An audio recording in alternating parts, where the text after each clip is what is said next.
take pack to the lung, kill the stress to the head. I'm tryna do more for the soul, way less for the bread. Oh yes sir, I take pack to the lung, kill the stress to the head. I see the things that they do way less than they say.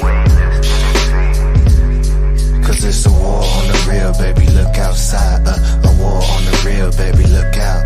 Cause it's a war on the real, baby, look outside. A war on the real, baby, look out. Cause it's a war on the real, baby, look outside. A war on the real, baby, look out. Cause it's a war on the real, baby, look outside. A war on the real, baby, look out. Can't be a real, might get you canceled. The whole system need to dismantle. Coppers treated like the utmost wanted. Trying to rule the block but don't know what goes on it. News got a story with a new take on me. Carrying out the window with the screw face on me. But I know that God love me when my burn 95 degrees and I can't get sunburn. Wonder when your government don't make me legal. Burn the whole city if I can't be equal. Get off my please, Brad, I earned that. 400 years, how you still ain't learned that? I take pack to the lung, kill the stress to the head. I'm tryna do more for the soul, way less for the bread. Oh yes sir, I take pack to the lung, kill the stress to the head. I see the things that they do way less than they say. Cause it's a war on the real, baby, look outside. A war on the real, baby, look out. Cause it's a war on the real, baby, look outside. A war on the real, baby, look out. Cause it's a war on the real, baby, look outside. A war on the real, baby, look out. Cause it's a war on the real, baby, look outside. A war on the real, baby, look out. Shout out to the trying to gentrify the genre. Tell them free my middle finger to your honor. And allowed us to come in. Some of us to come in. There's always going to be some folks coming in a little later.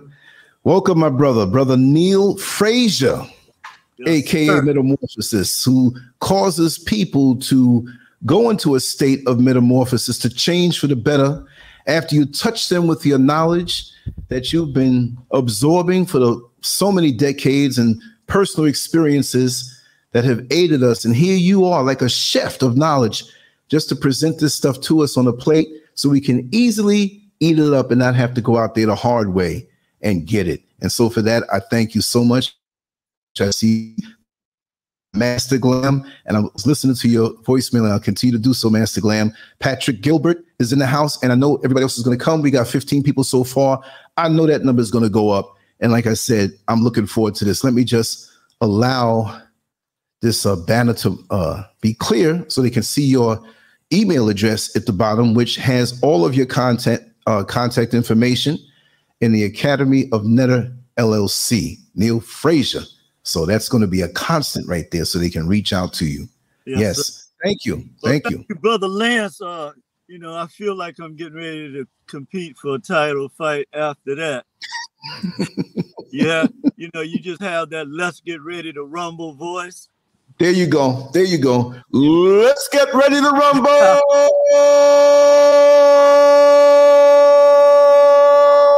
And I didn't stop because I ran out of breath. I can do it longer than Michael Buffer. I got good lungs. Yeah, that's good. And you know, with this subject today, we need to rumble and get in the ring because it's just gotten out of hand. Yeah. You know, the video I sent you, right?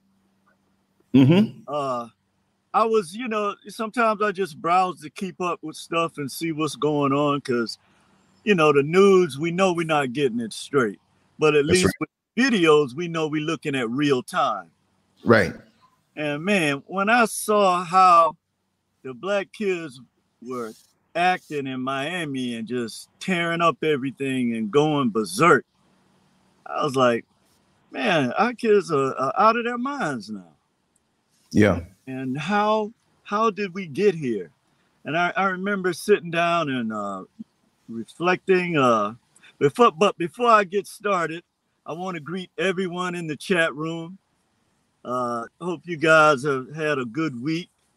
And, you know, I know each one of you have been dealing with your own challenges, moving us forward and making sure that we keep the right vibes, thoughts out there, because truly we are in a real war.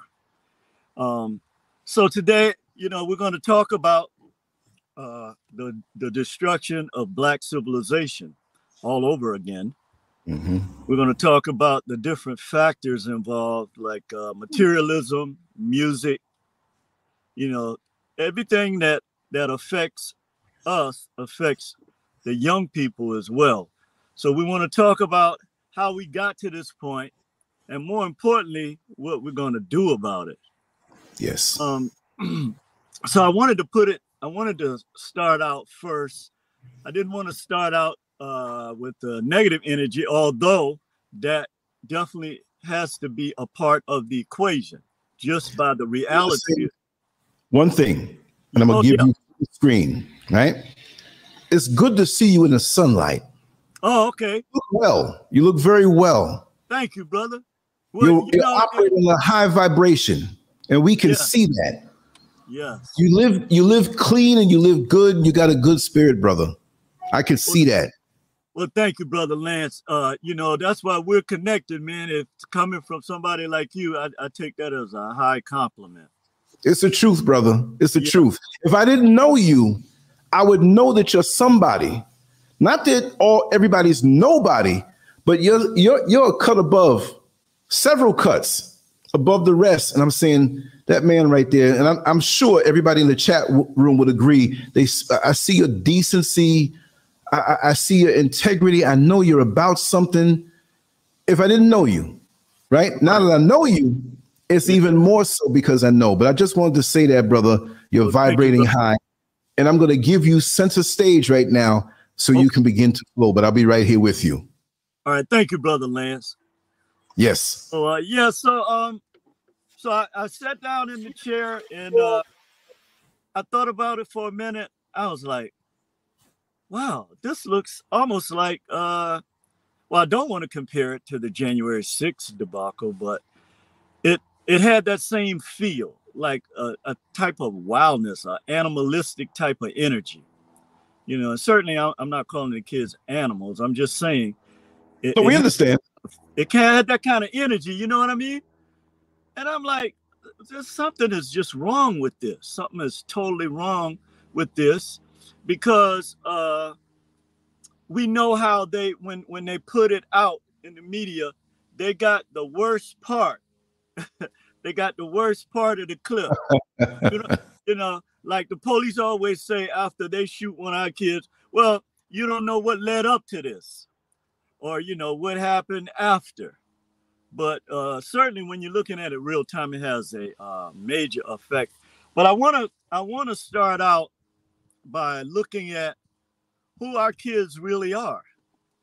And I want to use the stars to do that. So we know the quasar is the brightest star in a galaxy. And when that quasar comes out of that black hole, its power is so bright, like the brightness you can see around me, that it blinds all of the other stars, billions of stars in that galaxy. Now think about that. That is, in essence, what our beautiful children are. Okay. But then they went from being quasars to just regular stars, because we know that quasar energy is still in them. But then there were things that diluted their brightness. And instead of being a quasar now, they're a star. But what I saw on that videotape is stardust. And so they have been regulated to stardust now. And we know that dust can get blown away by the wind. And so this is what's happening right now with our kids, is that this digression from a quasar to a star to now just dust is something that when I looked at this, I was like, okay, we have to get our kids back from, we have to get all the stardust together, put them back, make them a star again, and then let their real quasar come out again. And how do we do that? Well, first, let's examine, like I said, how we got here. And I want to also use nature again, because, you know, nature is our greatest teacher. So we can talk about what's going on in the cosmos, but we always have to bring it back here on the planet, because this is where we're functioning. So when you look at a tree and you look at a big juicy mango, and you go and you pull that mango off that tree, and as soon as you pull that mango off that tree, it turns into a rotten mango and worms come out of it. And that's sort of kind of like what I'll call the unrighteous fruit. Because as the tree, as the bearers of this fruit, something has gone horribly wrong. And how did it go from being a righteous fruit that came off a tree that was planted? All of the elements were there.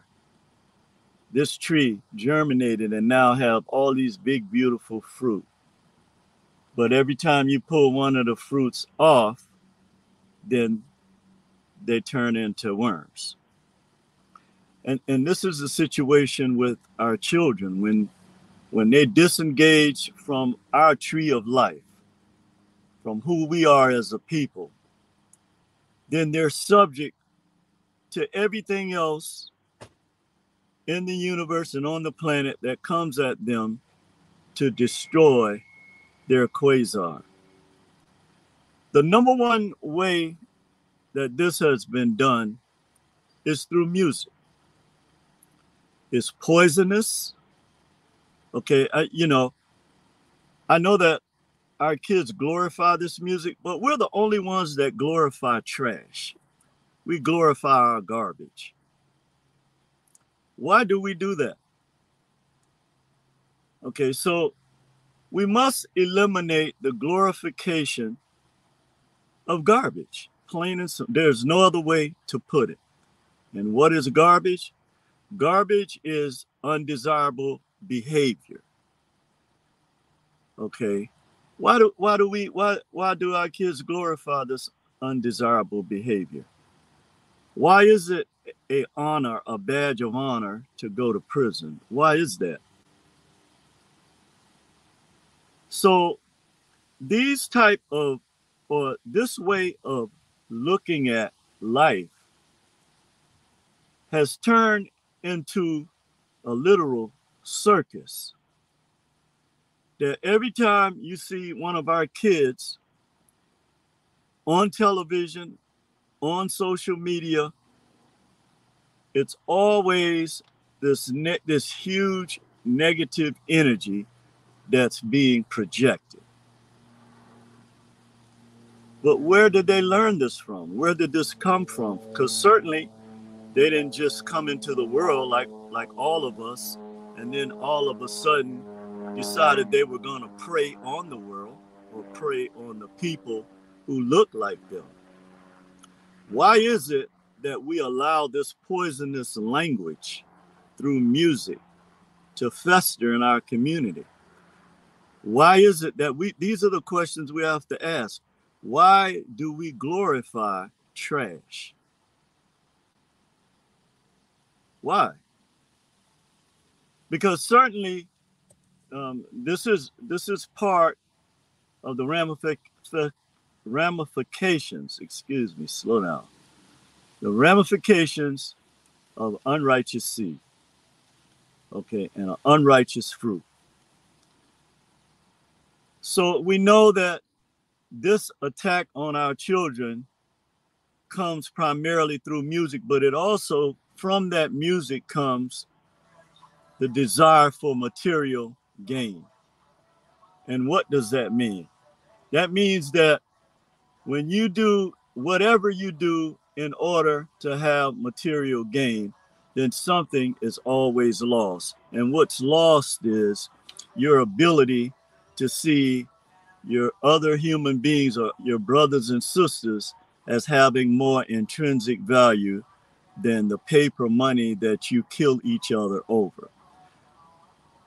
We have to take the value out of this materialism, okay, and the ramifications of it, and show it for what it is.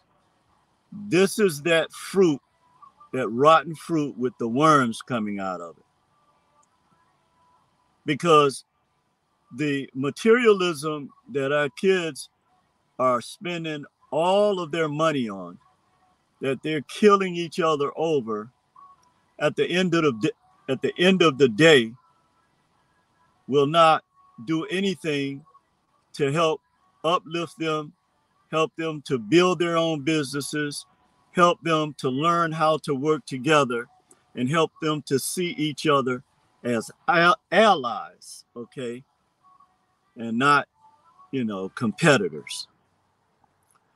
One of the other things that I observed with this culture and the music of this culture, not only the materialism of it, okay, and not only the fact that you're calling yourself thugs all day, and not only are you degrading our culture and our women, you are also glorifying all of the wrong things and all of this negative behavior that is literally destroying our children at the root.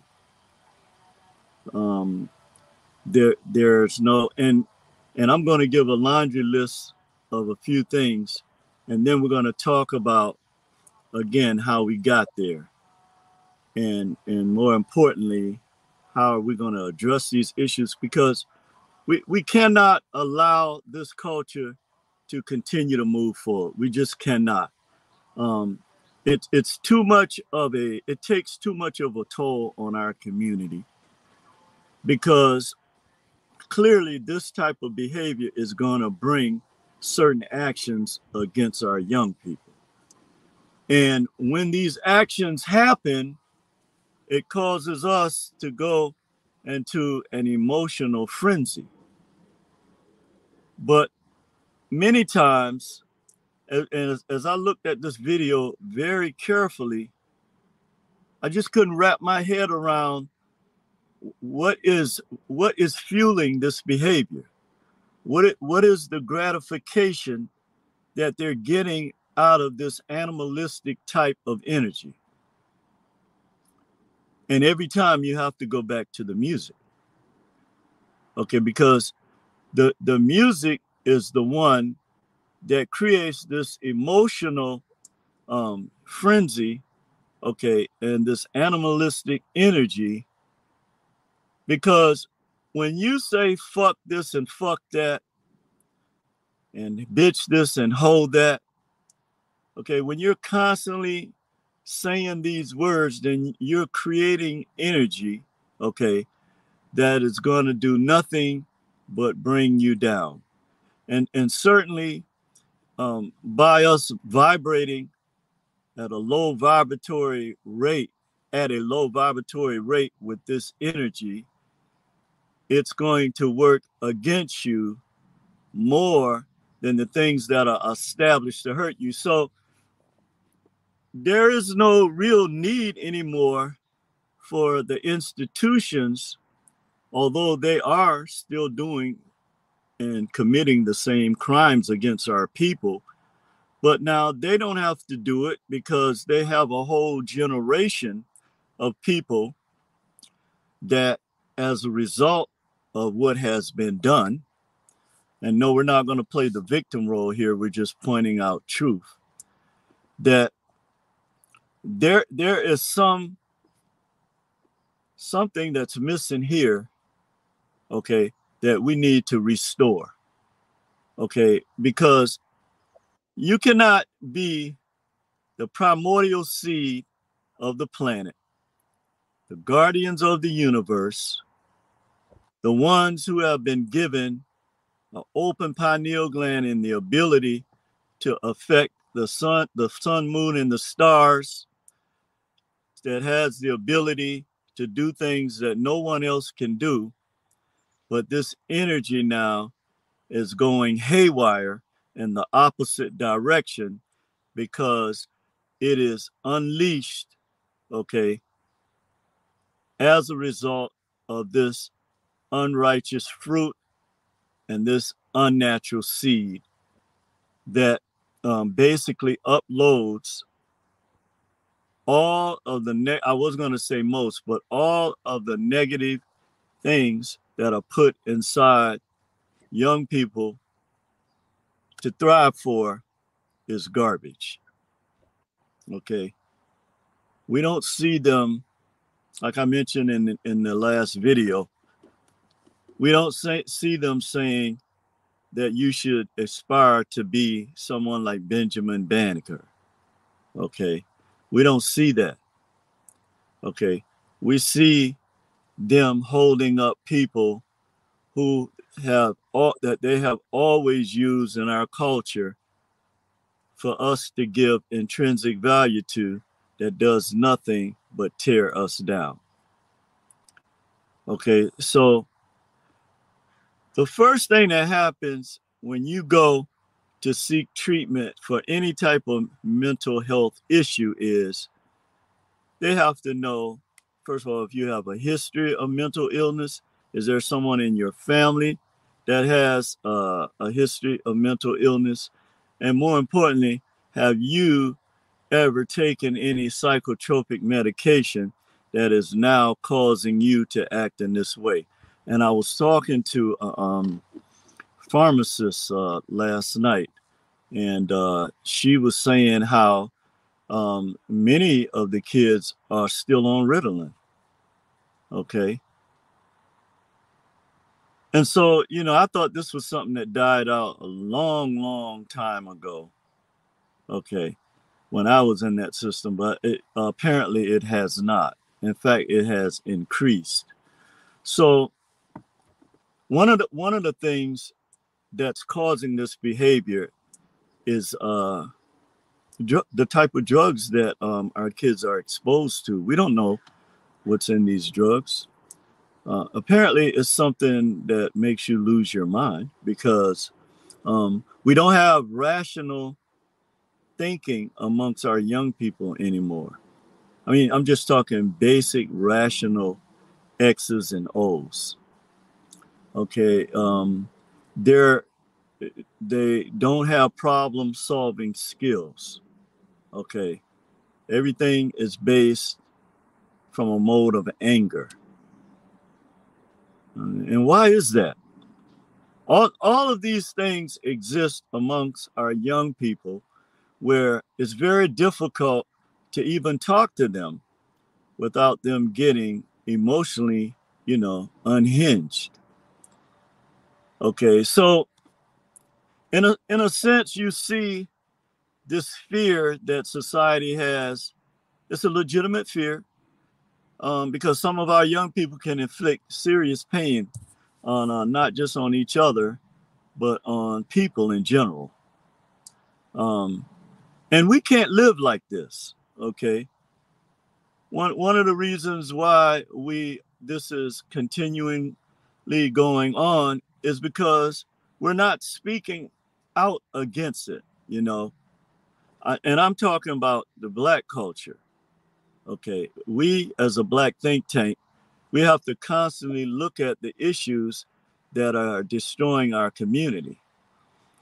And the first time that this subject was covered, the destruction of Black civilization by Dr. Chancellor Williams, it was about the colonizers coming and destroying everything moving, okay, including our culture, our traditions, you know, what you call religion, the way that we worship the Creator. And I believe that part of the psychosis that our young people suffer from is seeing that this unnatural religion that basically tells you one thing but does another is very hypocritical. And this definitely has a psychological effect. So all of these things, again, not playing a victim role here, we're simply pointing out things that white people look at all the time when they're dealing with their children and their young people. Okay, when they're dealing with, Sam and Becky, or Ronnie and Becky, or Bubba and Becky, they're looking at the causes of this. Okay, what are their background? Where did they come from? What type of childhood did they have? Were their parents on drugs? All of these things have to come into play in terms of how we look at this situation. But at the end of the day, okay, we have to teach our young people that you're responsible for your own behavior. So just because someone else is doing this behavior, it doesn't give you a green light to do this behavior as well. One of the other things I see too is not only are we gaslighting our young people, we're kind of, in a way, kind of sanctioning it. Like, okay, this is okay behavior. No, it's not. Okay, because this is what makes people afraid of you and why they want to shoot first and ask questions later. Okay, now we have to take some responsibility for these actions. There's no reason. The other thing is we need to stop buying these records where you have anybody talking about killing black people. Okay, anybody that's talking about killing our own people, we don't need to buy their music. And then we need to send a strong message to the people. Now, who's benefiting from this garbage? Think about who's benefiting from this. Because when you look at, I remember our conscious rappers like Rakim, KRS-One, people like that, you basically don't hear that music anymore. But it's a reason for that. Not only is there a monetary reason, but it's also a control mechanism. Okay, because if I can control you in all the 9 areas of human activity, then I ain't got to worry about you. You're going to destroy yourself, and you're going to destroy those that look like you and those that are attached to you. So it's just like it's like magic.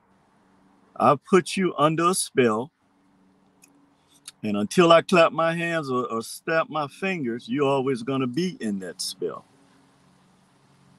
The other thing that we have to stop doing, okay, is we have to stop allowing this behavior to be okay. And I was watching, it was a little skit that came on, and I just happened to run across it. And they were interviewing these young women. I think they were like maybe in their early 20s. Maybe they were under 25 anyway. And they were asking them, so who would you rather marry? A thug or a drug dealer who makes what? $1 million a day? He was just throwing figures out there. Or would you want to marry someone that is aspiring to help civilization, maybe an engineer or a doctor or somebody that's contributing something positive to society? And it was astonishing. They chose the thug and the drug dealer over the other types of images. Now, I said that so to make a point here, because certainly we need people in all walks of life. Okay, we need people who know how to produce shows like Lance, that we can get our messages out. We need to get people who write about the issues facing Black people, okay, and also to deal with some of the solutions that we need to have and come up with. So we need to be full throttle because there's a full court press on our young people. So just this way of thinking, okay, is what is really causing the breakdown in our society today. Now, granted, the real drug dealers, we know who they are because they're the ones that bring the drugs into the country and into our communities. But we're talking about this being attached to the music culture, and the people who benefit from this are constantly uploading this to our young people. Why is that? Because it's generating huge amounts of fiat capital for them. Okay. In many cases, the people that are actually doing singing the music or what have you, they have nothing to do with the actual production of it. Okay. So as long as it's lyrics that can, you know, degrade our people and bring us down and keep this negative energy going, then they're going to pay them to do that. They're going to continue to pay them to do that until we go full throttle against them the way that they have gone against us and are still going against us. Okay, this is something that we must do. Okay, because we have to change the frequency of the language that's being put out through this music. Okay, the other thing in regards to music is, how did we get to the point where this music is preferred over the music that embodies, okay, righteousness, balance, okay? These are the Mayatan laws that we're supposed to live by. Justice, okay? So how is it that our kids have gone so far away from this? And how is it that we have allowed them to just be swept away by this unnatural frequency where we are not clapping back against it? Okay, because we certainly have the power to do this. Okay. The other thing too is when you have young people, okay, they are looking to the next generation above them to establish the guidelines or the blueprint for how they are going to approach life. And we got it all wrong because other cultures are teaching their children, you know, the things that they need to know in order to continue to build in their culture. But what we are doing is we are glorifying filth. Okay, we're glorifying all of the things that we know that in nature there's a natural retribution and karma against. So whether you know this or don't know this, okay, like a judge told me one time, ignorance of the law does not excuse you from the penalty of the law. And it's the same thing with the Creator's law. Just because you're ignorant of this or don't pay attention to it, okay, doesn't mean that you're going to just walk away from the divine retribution of it or the karma that's built into it. So all of these things are having an effect on what's going on with our young people now, because this unnatural energy that's coming out, and remember, electromagnetic waves, okay, magnifies everything. So you have this war, okay, let's call it for what it is, against, you know, the two polarized sides. And they're wreaking havoc on our kids, okay, and we're not doing anything about it. Okay, we're just looking at the money, and we're just looking at the fact that, okay, they're making this paper money, but do you really know where this money is, what the outcome? I call it the failed fiat future, because our kids, again, seem to think that this paper money that they're throwing up in the air is some type of God to them, that it has some type of intrinsic value. But we know that only 3% of that paper is in circulation. 97% of fiat currency is digital.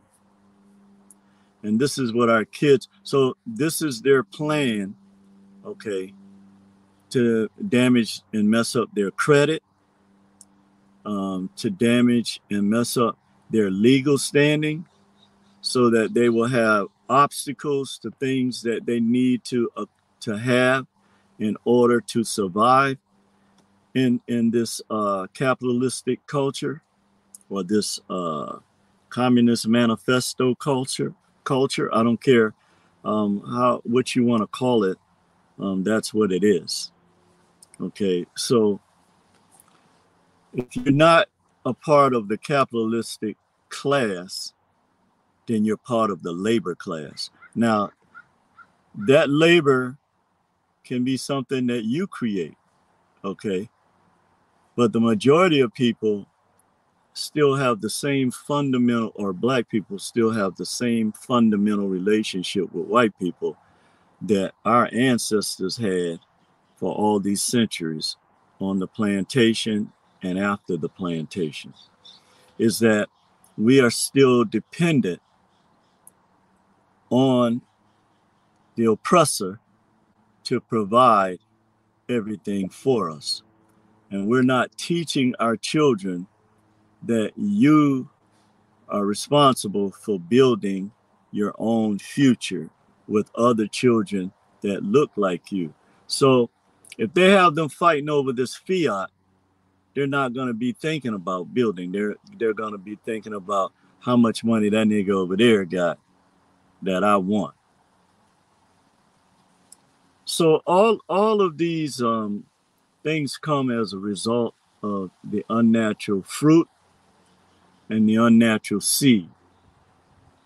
Okay, because again, we are the ones that have put these this unnatural fruit and unnatural seed into motion. The kids now, after we have germinated and manifested it and germinated in this filth for all of these decades and centuries, then now every time we pull a fruit from one of our kids, they're damaged. All right, brother. You take care. You too, man. I'm gonna call you. Yeah, what's his name? Stuck in the room, so I didn't bother him. Oh, okay. Okay. I'll get at him later. Okay. Well, All good right. to see you again, man. Take care. I'm sorry about that. No, that adds to the realness. Yeah. So that's one of my boys headed out. So yeah, so back to so the unrighteous fruit and the unnatural seed that we have followed for all of these decades and centuries, now the manifestation is coming through our children, and it's not pretty. See, this is the divine retribution on us. Okay, this is what this is about. Okay, because the kids did not just, I always say, when you start talking about the kids, hold up a mirror, because they are a reflection of us. And I'm not saying that they don't have some responsibility for what they're doing, but certainly we have to give them that sense of responsibility. Okay, but if what you're doing is just I don't ever, say anything about it, and I just let this go, and you feel that this is okay, then part of the problem is me. I'll give a good example with the Ja Morant situation. Now, his dad is out there like, it's okay for your son to be your friend, but you cannot condone when he goes off the grid. Then you got to know your place. You got to step back in and say, no, that's inappropriate behavior. I'm not going to stand here and glorify this behavior, okay? Because this behavior is wrong. And no matter how you try to slice and dice it, this is not going to add up.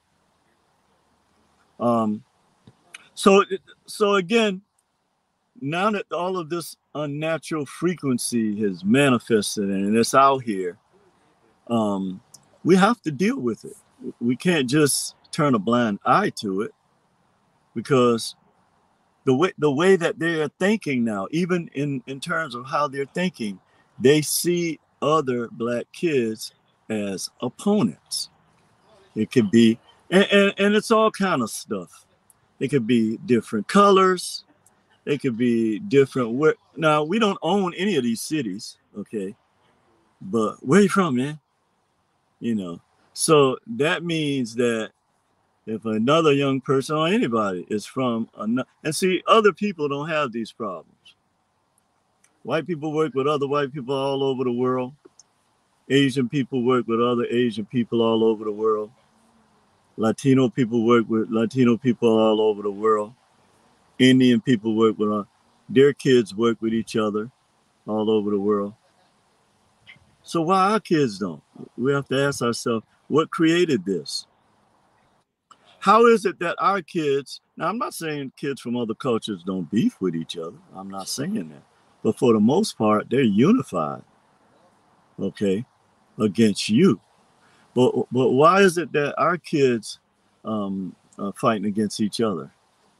You're from Northwest so-and-so, or you're from Southwest so-and-so, or, you're from blah, blah, blah, and he's from blah, blah, blah.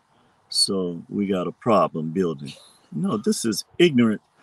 This is the type of ignorance, okay, that continues to keep our people in this vice grip that we're in, and to keep our children in the same vice grip. I don't give a damn where you're from. We are in a war, and if we don't realize this right now and start fighting back, okay, and they say charity begins at home. That's true. We have to deal with our own black kids first, okay? Once we deal with them, then it's okay to deal with other issues and other people or what have you.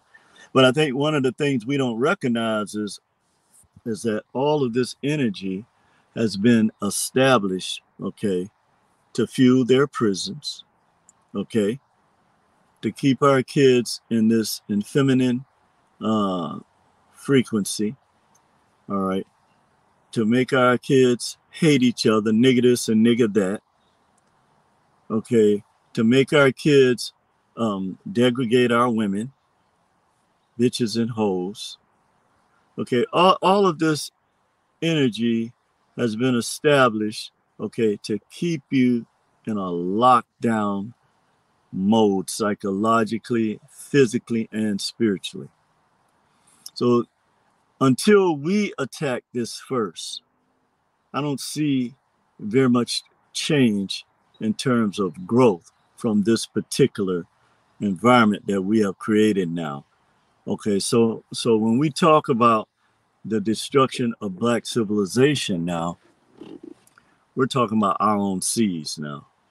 Okay, this is the new destruction of black civilization, our seeds. Okay, it's no longer, even though the oppressor still has his institutions, he's still, got things set up or whatever, but the energy that's coming out now is a result of our seed, or our failure to grow this seed in the proper way, or when the weeds grow up with the plants, we didn't cut the weeds off. We just let the weeds choke our plants out, which is our children. So moving on from materialism and moving on from music, okay, we have to look at purpose. Why is it? And see, this is why this poisonous prison mentality, because it's a mentality, all right, and a caterpillar consciousness. Why does it have our young people by the throat? Because they have created an environment and an energy in that environment that validates this ignorant behavior, okay, and has put this at the top of the chain. So our kids don't have a purpose to aspire to do something great for the race, okay? They don't aspire to do that. So we have to look at these things. What type of inspiration do they have? But more importantly, where is the source of this inspiration? Because and one of the things we have to look at is the effects that religion has had on our children. We have to look at this. Because the way they see it, you're still worshiping a white God. Okay? Rather, I mean, this is the way they see it. You can say all you want that the Bible is about black people. That's not how they see that. Okay? And that's what's important. We spend too much time arguing over insignificant things rather than being focused on the kids like we need to be on the young people. You know, our females, our young females, they have this attitude, which one can be the sluttiest looking? Okay, call it for what it is. Okay, because that is what we give validation to. And this is what our young men give validation to. Or like they say, video hoes. You know, so this is the language, the unnatural language, okay, of failure that we have built into our consciousness and our community and our culture, the 3 C's. Okay. So we can't get around these things. So, you know, even though what the young people out there are doing, okay, it can be dealt with if we are willing to stand up. Okay. And now, unlike other cultures, we're afraid to stand up to our children and say, hey, that's not what you're supposed to be. You're the primordial seed. Okay, you are the original peoples on the planet. And as the primordial seed, you have a direct responsibility to the Creator's laws and the Creatrix laws. You have a duty, a divine duty, okay? Because too many times our kids have this attitude, oh, I don't give a fuck. Well, that's what animals, how they think. You think that's being a man or a woman? You think that's being big because you don't give a fuck? That shows the lowest of the ignorance that you can get to stoop to. And this is the consciousness that they have created with our young people. Okay, that it's cool for you to not give a fuck about anybody but yourself. So how are you calling yourself a god or original man, but you don't give a fuck about nobody else? See, these contradictions, okay, are so rooted into this ignorance that it is the driving force behind what we see on these videos with our children. Okay, why don't they know that they are supposed to be the rulers of the planet? Why don't they know that? Because if they knew that, they wouldn't be doing all of this stupid stuff. Okay. Now I'm sick of watching our 18, 19, 20-year-olds acting like 2-year-olds. This is crazy. Okay, we need our young people to be focused on the purpose to keep moving our culture forward, not backwards. Okay, we're having a reverse metamorphosis right now. So in nature, we know that a caterpillar has to have a cocoon experience to become a butterfly. Well, if you're already a butterfly and you're going back through the cocoon to become a caterpillar, then it's something wrong with that picture. That is nature in reverse, and we don't see that. Okay. So these are conversations that we must begin to have now. When we see these videos, we don't need to wait for white people and other people to go, look at these black kids, they're out here. No, we need to condemn it. Okay. We can no longer allow this type of behavior to go on. We cannot afford this. Okay. This is why we get no respect. Okay. Respect is earned. And people always want to know, well, why don't people respect us? How can you respect someone that doesn't respect themselves? Okay, so we have to teach the kids, look, man, you gotta have some respect, about yourself. Okay, have some respect about yourself. You're a high functioning being, or at least you're supposed to be a 720-degree being with the ability to affect things on a metaphysical level. But here you are functioning, okay, at 10%, okay, vibration. Which, well, I can't even say the ants, because the ants got more sense than that. They're working together to bring food. So I can't even say that. So we've reached a point where now we have to change the energy that's going on with our young people. We have to start speaking out. Older black people, we have to start speaking out. And even young, there are young people that have good heads on their shoulders, like Master Glam. A lot of young people, I don't know the ages of many of the people, but a lot of the people that I have read some of their comments, they know exactly what's going on. So we have to transfer this down to the younger generation. It's not enough for us to talk about it amongst ourselves. Certainly we have to discuss it amongst ourselves first. But at the same time, it's in a state of inertia unless we put it into motion.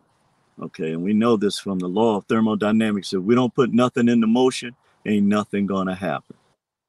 So we have all these great ideas and we're great creators, and but we cannot allow the kids to create things now that's destroying our civilization. And this is the real destruction of black civilization, when it's being destroyed by your own seed.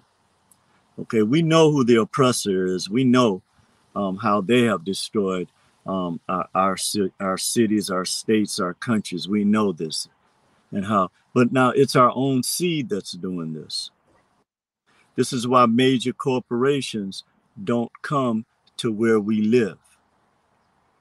I believe I saw a video about a Walmart. I don't know. I don't remember what city it was in, but it was in a black community. And boy, they had trashed it. So, we have to be accountable for our own actions, okay? We can't just keep blaming other people and we're doing or allowing the same thing to happen with our children, taking no accountability. The first thing that responsible people do is take accountability for things. Now, it's not always that you're going to be able to live up to this, but certainly there's a positive energy that comes as a result of you embracing divine laws, because that works both ways. The karma is negative and it's positive. So we have this ability to do this. But again, the thing that I see is that we are the ones that have to now set the blueprint again. Okay, and this blueprint has to be at the higher consciousness. Now, we can no longer afford, because we're fighting, we're swimming upstream now, and the current is real strong. Okay, and the more we're swimming upstream against this current, the stronger this current gets. So unless we make a clear choice now, and I don't know how this will be interpreted by people that hear this, but we have to go to war with our own seed. And when I say go to war with our own seed, people always think of war as something. Physical warfare has been gone so long ago. Okay, people don't even have to use no type of physical warfare against you no more. This way is more effective for them. But now, when I say we have to go to war with our seed and the consciousness that's been created by the unnatural seed and the unnatural fruit.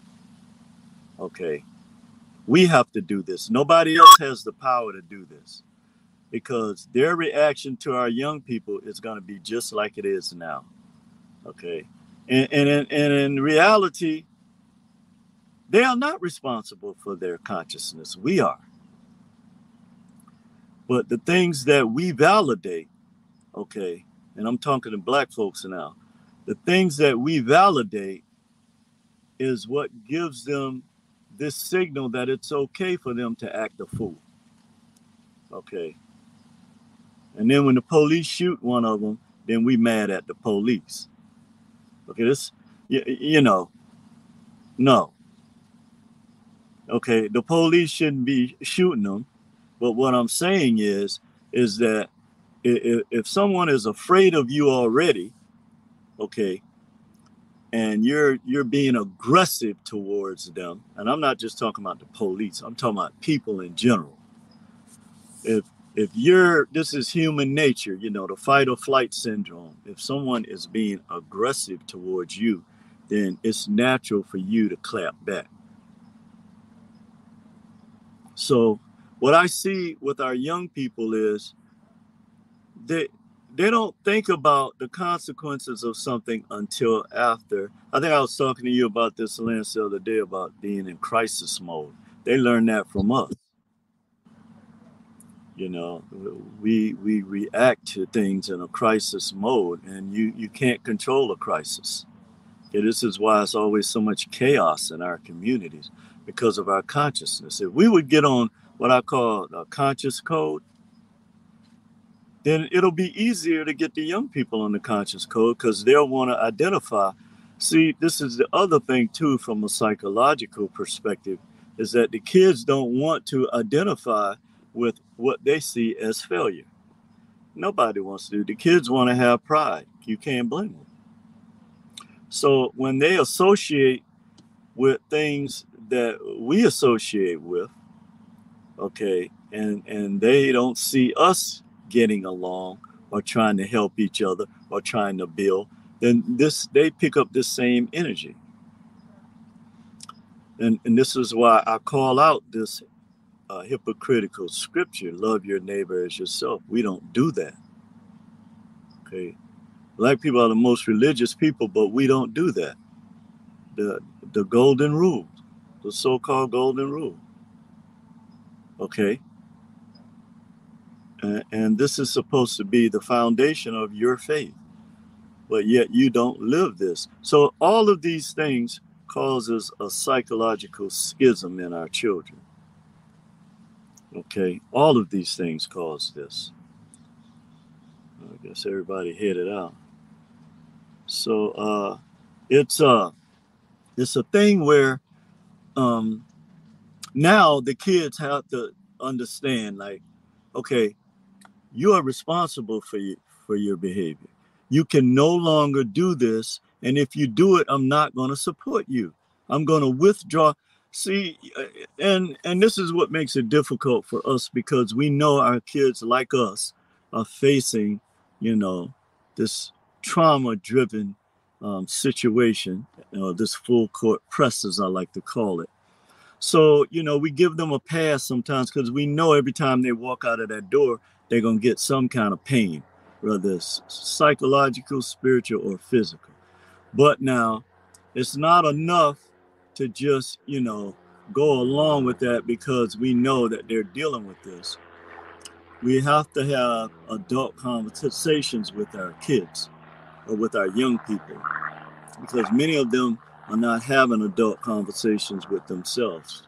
They're having they're having children conversations with each other, or caterpillar conversation, or TikTok conversations. They're not having, I think one time I was talking to you, Lance, how you're talking about how the element of face-to-face, you know, whenever you see the kids, they got these devices in their hands, all of them sitting together, and none of them are talking to each other. Exactly. You know, they're not even acknowledging each other unless it's something that gets them excited from a video they see. And chances are it's not nothing good. You know, then they'll interact. Bro, did you see this? Or did you see this bitch? Or blah, blah, blah. Then they'll interact. But as far as having a rational thinking conversation where you can help people solve issues and to move forward, they don't relate to one another in that manner. So all of this language of unnaturalness that has been created in our young people is a direct result of how what we have presented to them in all the areas of human activity. For one, we've taught them that no matter how much money we have, we're still dependent on other people. And the only reason we're dependent on other people is because we can't do what other people do and come together and do anything. I mean, let's tell it. If we're going to tell the kids the truth about the oppressor, we need to tell them the truth about what our problems are too. Because it's not just, that's not going to be enough. They can see that. They're up against that every day. But now, as a Black think tank, these are the challenges that we have to address. Okay, why are adult Black people still co-signing this behavior that we know is destroying our children? You know, when I see people, you know, 40, 50, 60 years old, acting like they're teenagers and in their 20s, you know, I got a real problem with that. And you should have a problem with it too. Okay. Adults have to be adults. We can't, again, it's okay befriending young people, but you can't befriend them to the point where you can't call them out for this type of ignorant behavior that's destroying our communities. Okay. Now you can rap about all the degraded stuff you want to in your own home. But now when you come out with this stuff that's destroying not just the kids or the young people that you did, but the ones that's coming behind that's listening to this garbage, you're destroying their minds. And so we cannot be the primordial seed, okay, of the planet, okay, and allow this to go on and then blame other people. We cannot do this any longer. Okay, and this is why people laugh at it. Oh, you're the primordial seed, huh? You're the original man, huh? Well, what happened to the original children? Why are they so ignorant? Why are they tearing up everything? Why is it that they can't get along with each other? Why is every other word out of their mouth against each other is nigga this and that nigga ain't shit and all of this? Why is that? Why do we allow this type of behavior to fester and say nothing about it? No, that day is over. Okay, that day is over. These people and the ones who, okay, just I'll give an example. The whole time, now when Kyrie Irving, who has a right to believe whatever the hell he want to believe in, and also to make a statement about our culture, he has that right as a black man. You're gonna, okay, so you're gonna clap down on him, okay, but what about Jeff Bezos, who was the one that actually was benefiting from putting this out? Where's his responsibility? Why is it that Kyrie was the only one holding the bag? And why is it that this racist owner was allowed to do this to Kyrie? So our children see this. When you don't fight back, and then you have these coons like Barkley, all right, that will co-sign this stupid stuff, okay, to appease certain people, okay, will co-sign this, okay, just so that they can continue to get a bag from the oppressor. They will destroy our young people. And this is why whenever you see black men trying to resolve issues, what do they call it? A battle. Okay, really? What battle? Who are you battling against other than yourselves? See, this is the kind of nonsense, okay, that until we address, okay, it's just going to continue to fester. And those wicked people in that industry that's making all this money off of the destruction of the black civilization and now the brown civilization as well, because they got their kids doing it.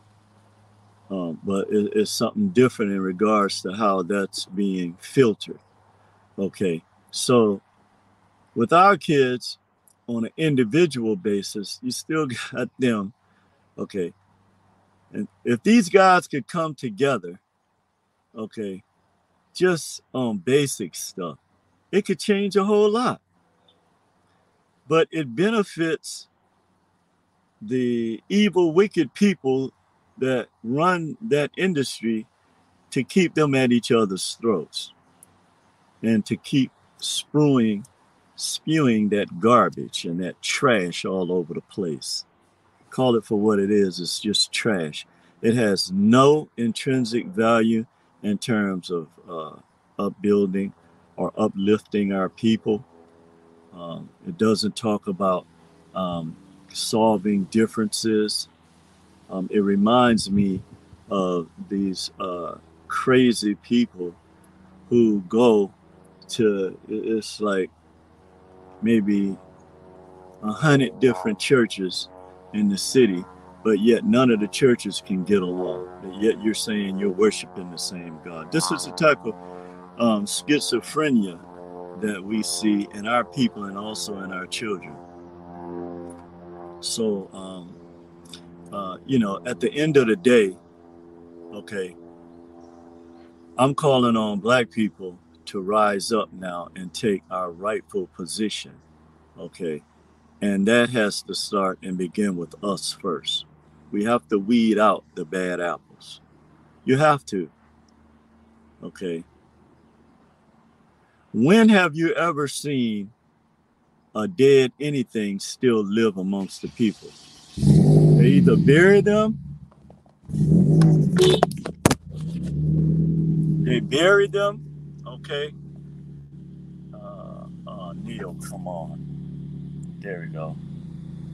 All right, sorry about that. Let me get that back. All right. Okay, so when do you ever see a dead person living amongst living people? Never. Even in the animal world. The damn animals don't eat. So why is it that we have this death culture? Okay, we know it's a death culture. Okay, why is it that we allow this death culture to exist? Okay, one reason, if you start using your own symbols instead of having a symbol of death hanging around your neck, you had the UNC, okay, they would immediately want to know, well, what does this symbol mean? It means that you are the primordial seed, and that you are responsible for life. So when you take somebody else's life, you're taking what the Creator created away from the world, and you don't have that right to do that. And these are the things that have to be explained to our young people. This is who you are. You're not a thug. You're not a gangster. Real gangsters we never see. The real criminals, okay, in this country, we never see them. Okay. They just want you to be seen as the face of this degraded evil. They want you to be the face of this.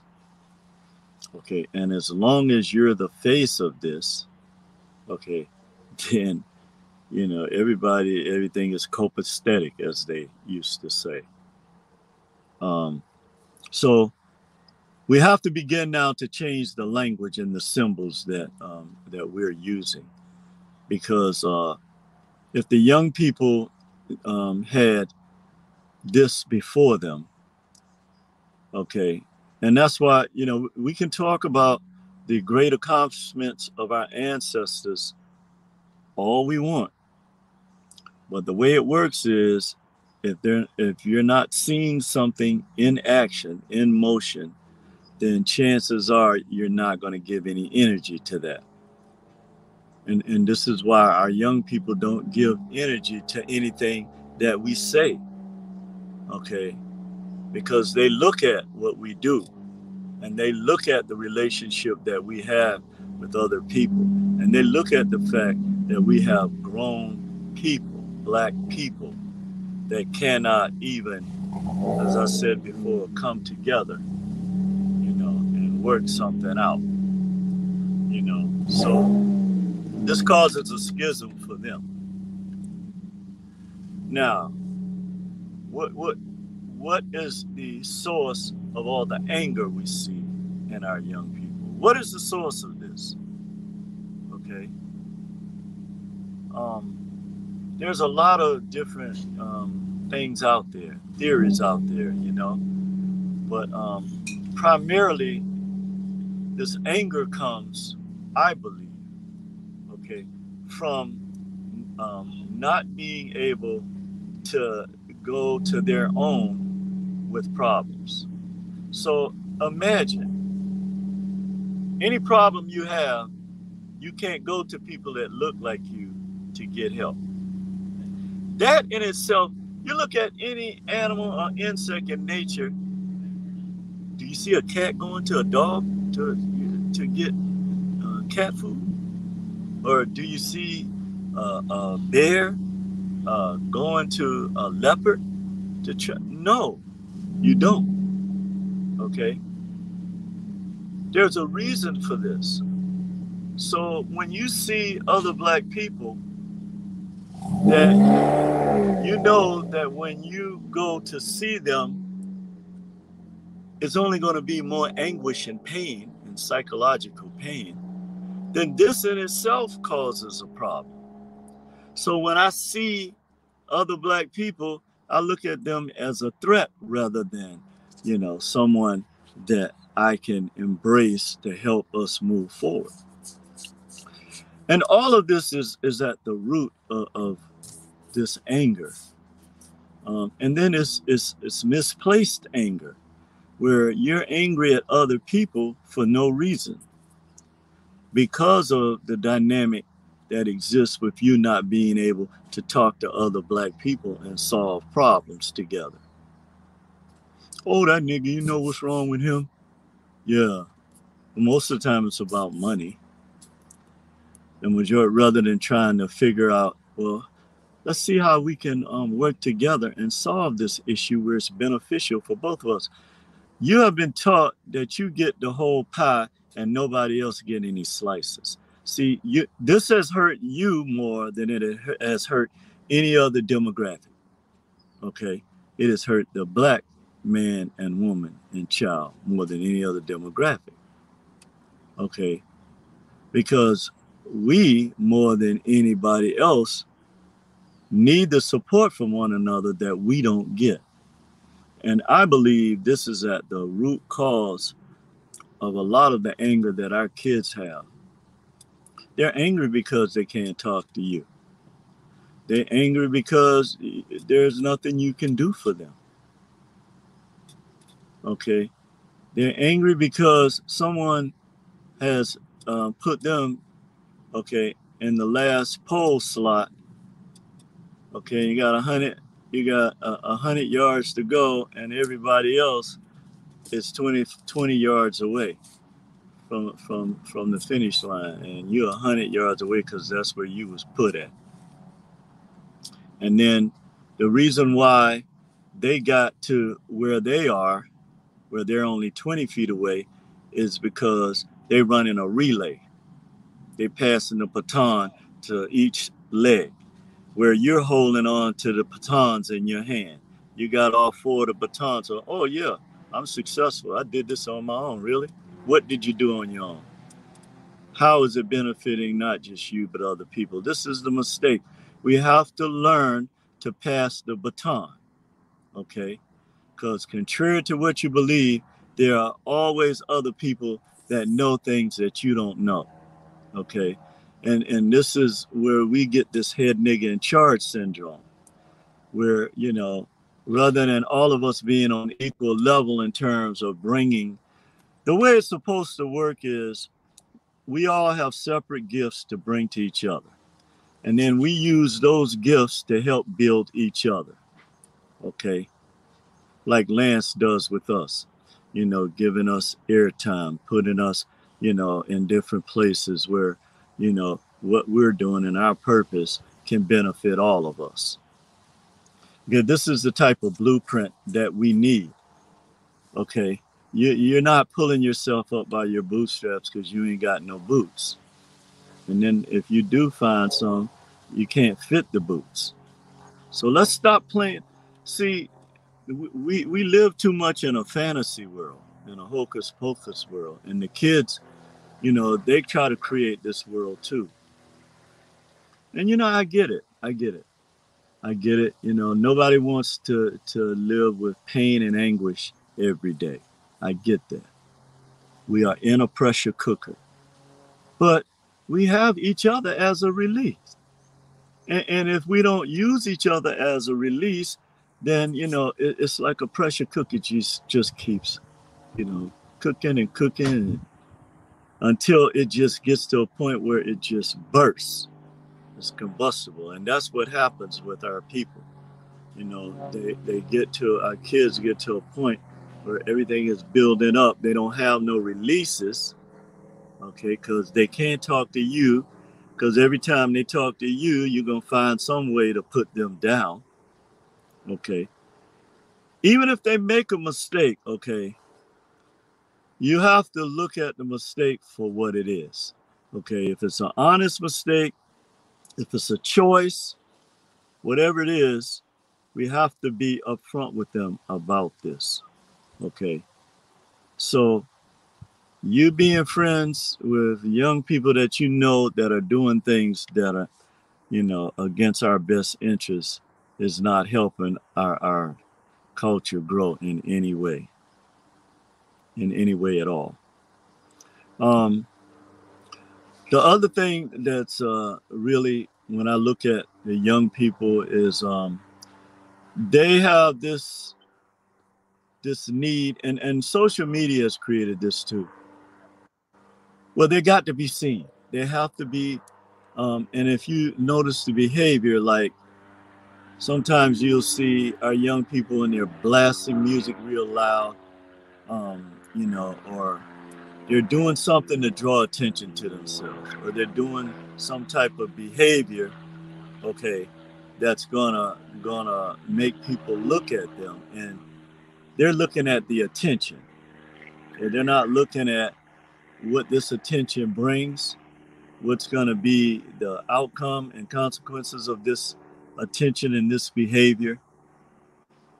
And so I believe that's the area that we have to begin with the most, is that we have to show them and teach them what accountability is. Okay. Because if you can just do anything with no accountability, or, or no consequences, then, there's no growth that takes place as a result of that. The other thing too is when you consistently use language amongst a group of people, then that language takes on a life of its own. Okay, you're actually creating the thoughts through the language that you speak that are geared towards you. So you're the one that's creating these weapons that are now coming at you, that's being manifested. Okay, you're creating this. Because whenever you have a group or groups of people that create, whether that energy is positive or negative, okay, that energy is going to go out. Okay. So our kids now still have the same fundamental relationship that, as I was saying earlier, that we have had with the oppressor from the time that we came in contact with them. It's the same fundamental, and this is another source of their anger. Okay. Because they know when they look at kids from other cultures and they're riding around in these symbols of success that their parents got from us giving them all the money in their nail shops, their hair shops, their restaurants. All of our money have been going to those people, and now their children are the ones that's been just like, oh, that's a perfect example for people who say, well, I didn't have anybody in slavery. Well, you're benefiting, okay, from the blood, sweat, tears, and pain and death of our ancestors directly, the life that you're living now. So it's the same thing as generations go down, okay, that the young people from other cultures who have these symbols of success that our kids are looking at, and they're angry because, Black people are unable to provide this unless they go out and knock somebody over the head and get it. Okay, so all of these things are part of the psychological makeup of our young people. And that's why they have this attitude about fuck the world, because, and you, because there was more than any other culture of people, you will hear this being said. Well, they came from nothing, or they came from, humble beginnings or humble means. And, they always tell this narrative of our people that make it, which is a true narrative. Okay. But it also carries with it a sense of anger. When our kids look at the unfairness, okay, just like what they're doing with, more than anything, our young people deserve these reparations. They deserve this for what their ancestors have done. And, while it may not level the playing field, because certainly they're still going to control the institutions, at least it will help to give some type of sense of pride, sense of, okay, I matter, sense of self-esteem and self-worth when you're able to provide for your people. Okay, when you're able to come together and put a store in your community, all right, or put a medical clinic in your community, put a restaurant in your community. Whenever you're able to do something, I'm talking about Black folks, then this sends volumes of self-worth to the kids. So there are two types of language. There is the verbal and the non-verbal language. And so communication, 70% of communication is nonverbal. So on the one hand, you can say all of these things that you want to say, but on the other hand, our behavior has shown them something else. And what it has shown them, I'll use a joke from Paul Mooney. He said, one of the, I think I'm saying it right, but the little white boy, the one in blackface, painted himself. And so the mother beat him and then said, go to your dad and see what he say about this. And he went to his dad, and his dad beat him, said, go to your granddad and see how he feel about this. And so the granddad beat him, and he sent him back to the mother. And she said, now, what did you learn from this? He said, I learned that I've been black for 5 minutes, and I already hate you, white people. So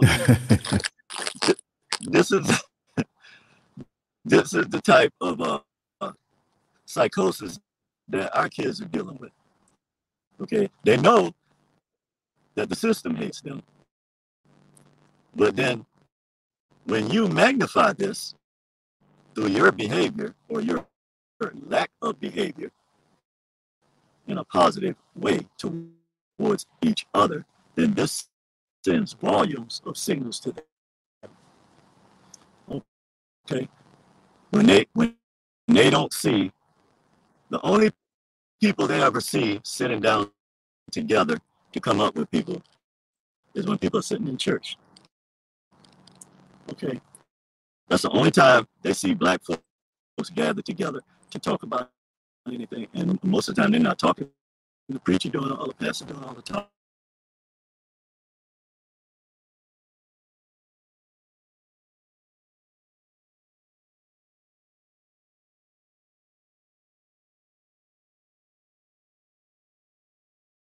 Okay, seems like we have a problem with the connection. He fell off, Brother Neil fell off, so just give it a moment, because I heard some static on his phone, which to me indicated that it wasn't coming from this side, because I know when I'm buffering from this side. So let's give it a second. Let's give it a second. Let's hope that that's all it was. Let's give it a second. But I'm looking at some things over here. I'm always tooling around on different websites. Until he comes back, I just want to mention this. There's a military site called Deagle, Deagel, and they have a forecast. And this particular site monitors the sale and movement of military equipment across the world, country by country, who's relating to each other, military news, what's been used in certain tests and experiments, how successful it went, who is getting hypersonic weapons, who is getting this type of weapon. They follow it clearly, because there's a lot of things I'm starting to follow clear now. And they say by 2025, and the people who follow this site have no clue as to why they had this particular article out. And there are a lot of people who are into this, that deep into this, and they're a little bit alarmed by it. But 70% reduction in the size of the United States population by 2025. That's a bold prediction. And there was a video that I saw, one of them, and they were speaking about how this can happen. And they said one of the ways would be through biological warfare. And so we're kind of prepped and warmed up. We had a warm-up pandemic, right? Just a warm-up. And this is what they were saying about the biological warfare. They said essentially it will involve the use of bacteria and viruses to wipe out the enemy, which those who are doing it to us, we're the enemy. The odds are that it would be between the US and China, but since anyone in their garage can hack the DNA of almost anything and anybody. There are no limits to the possibilities. We have some brilliant, wickedly brilliant people out here who may not be with the government, or maybe they are, or these governments of the world. We're distracted from the posturing of weaponry, put in certain positions, because maybe you don't realize it, but there's maybe one or two, at least one nuclear submarine posted up on the coast, east coast of the United States. Not close, but in international waters where it can kind of hover right to that line. But then again, this is strategic, and they will, do those things to posture, to put fear. And just like a pickpocket who works with somebody, they can distract you and do something else, So what does it say here? Deagle doesn't explicitly say what exactly will cause the great die-off, but there are many advantages to biological warfare over other types of warfare. So it will probably be featured. It's probably inevitable now that the technology has made it practical. What are the advantages of biowar? Okay. First, it doesn't destroy material. That's a huge plus. After all, what's the point of conquering a country if all you have to show for it is a smoking radioactive ruin? That's the major advantage of the neutron bomb. It kills. Of course, it kills the people, but limits damage to buildings. Bioweapons essentially make atomic weapons obsolete. Second, bioweapons can be structured to attack only certain racial groups. You see, watch out for that. That's potentially either a big advantage or disadvantage to China. The diverse population of the U.S. could also be either an advantage or a disadvantage, depending on who strikes first. But on the bright side, you can perhaps immunize your own population, or at least the military or essential workers, to control the damage. Third, bioweapons are very cheap and easy to fabricate. Anyone with access to a good high school chemistry lab is in business. There's no need for, okay, here he is back again. I just thought I'd fill up. Man. We got you back again, brother. Yeah, I was just running my mouth a little bit. You know what happened. Yeah, it ran out. Yeah. I just get in the zone and completely forget about it. No problem, brother. We got you. We're waiting on you. Yeah. Got you right on back. Okay, right on. So, we're talking about the things that, the causes of our young people being literally out of control is that a lot of what they do comes out of frustration. You can actually, when you really listen to them, you can hear the frustration in their voice. And, it comes from the fact that, again, they go to the same people, and our young people are very smart. They have pride, but they know that they pretty much have to go to the same people that we rely on for our basic needs. And that, I believe, is at the base or the root of the issues that we have with them. The only way I see that can be fixed is that we begin to find something that they can look to that has more value than this paper money they're throwing up in the air. It has to, because that in itself, okay, is going to cause their demise. Again, when you're dealing with something that has no intrinsic value, then it tends to put a veil over your eyes in terms of what its real purpose is or its real value. And we know it doesn't have any value. Okay, but the way that our system is designed is that you have to have it to do anything. Okay. Now, what's going to happen is they're going to switch to this digital currency real soon. And so this is why they're damaging our young people's credit and other things, so that they'll be able to keep us in a fundamentally inferior financial or economic position. Because believe me, when these people game plan, they're not just game planning for one or two areas. They're game planning in all areas of human activity. And they're looking at primarily how they're going to make more money off of you and to sustain the money that they're making now. And this is going to be done through our children.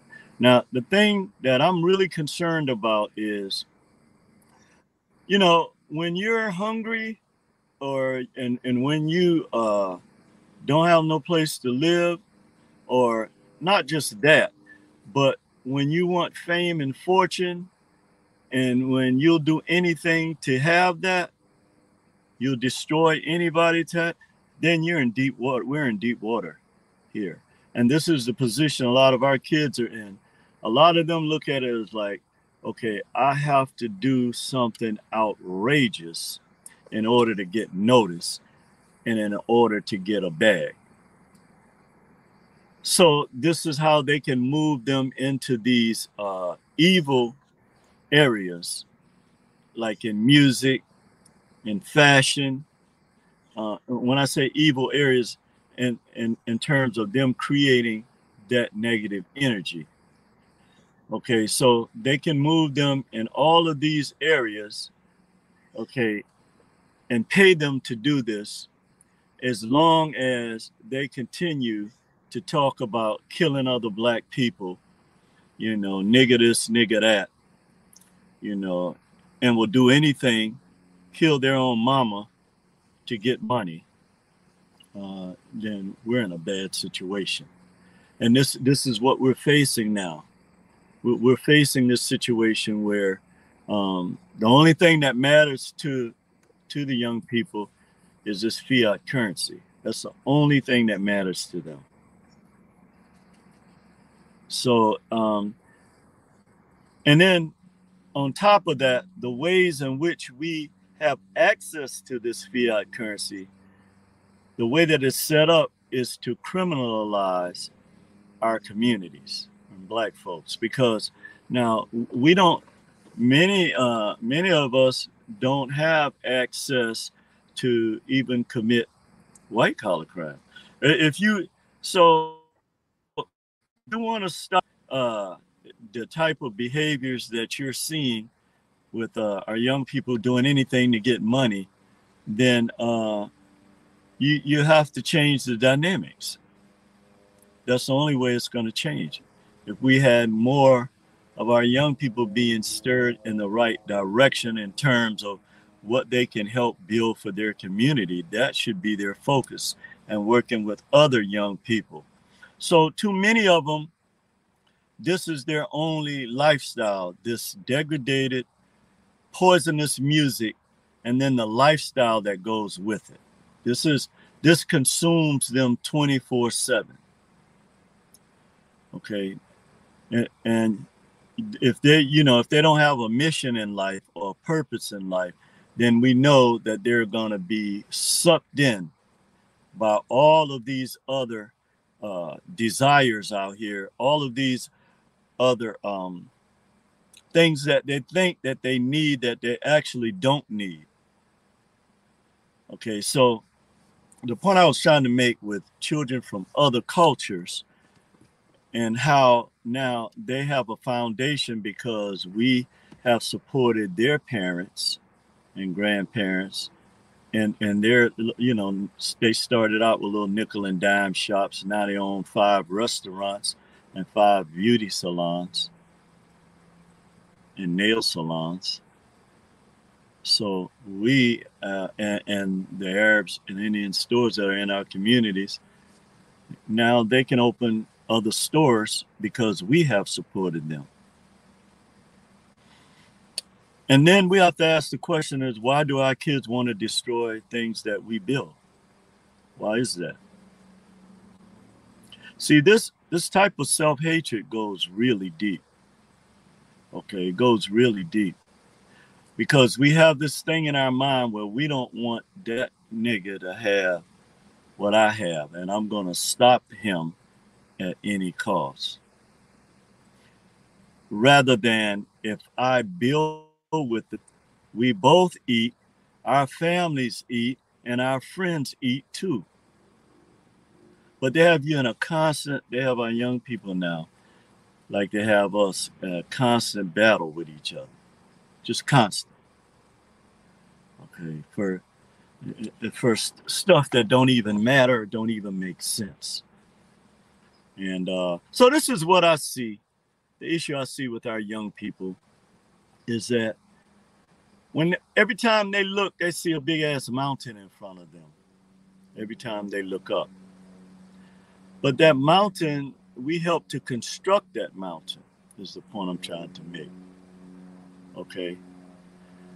And the only thing we give them credit for is how much of the bag they can get, no matter how they get it, no matter how many people they have to hurt to get it, no matter how many people they have to sell out to get it. See, but yet we're the most religious people that's supposed to have some sense of, ethical principles, because there is no such thing as morality. That's something that's a false construct, because they may be moral in your face, but behind your back, they don't give a damn about no morality. If they did, it would be, we would see something different manifested in our culture. But just the fact of the matter that you are in the same fundamental position for the last 150 years, basically, debunks that. So, at the end of the day, again, as I was saying earlier, that we have to take a different approach now with our young people. We have to start clapping back at their behavior, saying, look, this is inappropriate behavior. It may look cute to you, may sound cute, but it ain't cute, because it'd be cute to you, but there's a hell of a lot of young, cute black people, okay, that is the target of this disguised poisonous evil that you are bringing to our people. So, again, these people that are singing about killing other black people, we don't need to buy their music, or you all don't need to buy it, because I don't buy it anyway. I don't listen to it unless I hear it somewhere. This is probably our biggest challenge moving forward, is that we have to now go back from this unnatural language and unnatural seed back to the natural seed and the natural language that we have in our chakras, that is a part of our genetic memory bank that has come down from our ancestors. So this is a challenge that the black community has to take on. We can continue to, and certainly these institutions and institutionalized racism certainly is the backbone of this. But we certainly have the ability to remove some of this just basically through our actions. You'd be surprised at how much influence your actions and behavior have on the society at large and the culture. It has a tremendous impact on the way we view the world. You might not see it, but it's there. Just like there are electromagnetic waves that if you could see them, you'd be scared to move because they look like lasers. That if you walk through, will cut your body in half. So energy waves are that way, okay? You can't destroy energy. And once you put that energy out like we have, then, it's just a matter of what's going to come as a result of this being released. And so we have a lot to think about in terms of how we're going to approach this situation with our young people. But again, the people that are dangling these carrots before our young people, they have to be held accountable too. We have to hold their feet to the fire, because many of the young people in that industry are not even getting paid what they're worth. Okay, so not only are they using them to degrade and bring down our community and our people, they're also giving them peanuts while making millions and billions of dollars off of their talent, but then denying them that right. So it would be wonderful if we could get our young people on code with us. You know, that's something that we've lost, that again I see in other cultures where we're told that our elders have no value in our culture, which is backwards. Whereas we used to be taught by our elders in antiquity, and this is why our civilizations thrive so well, okay, and our cultures thrive so well, because, you know, we pass this down from male and female, okay. But it got to a point, and I don't know when this began, but our young people stopped taking our advice, okay. And why is that? Why have they stopped taking our advice, and now their advice comes from the very system and people that set it up for them to fail? This is who they're getting their intrinsic value from, not us, not nothing in our culture that they want to aspire to be, except maybe a thug and a drug dealer, or somebody that, you know, I've been to prison, and I'd be ashamed, you know. I ain't gonna go there.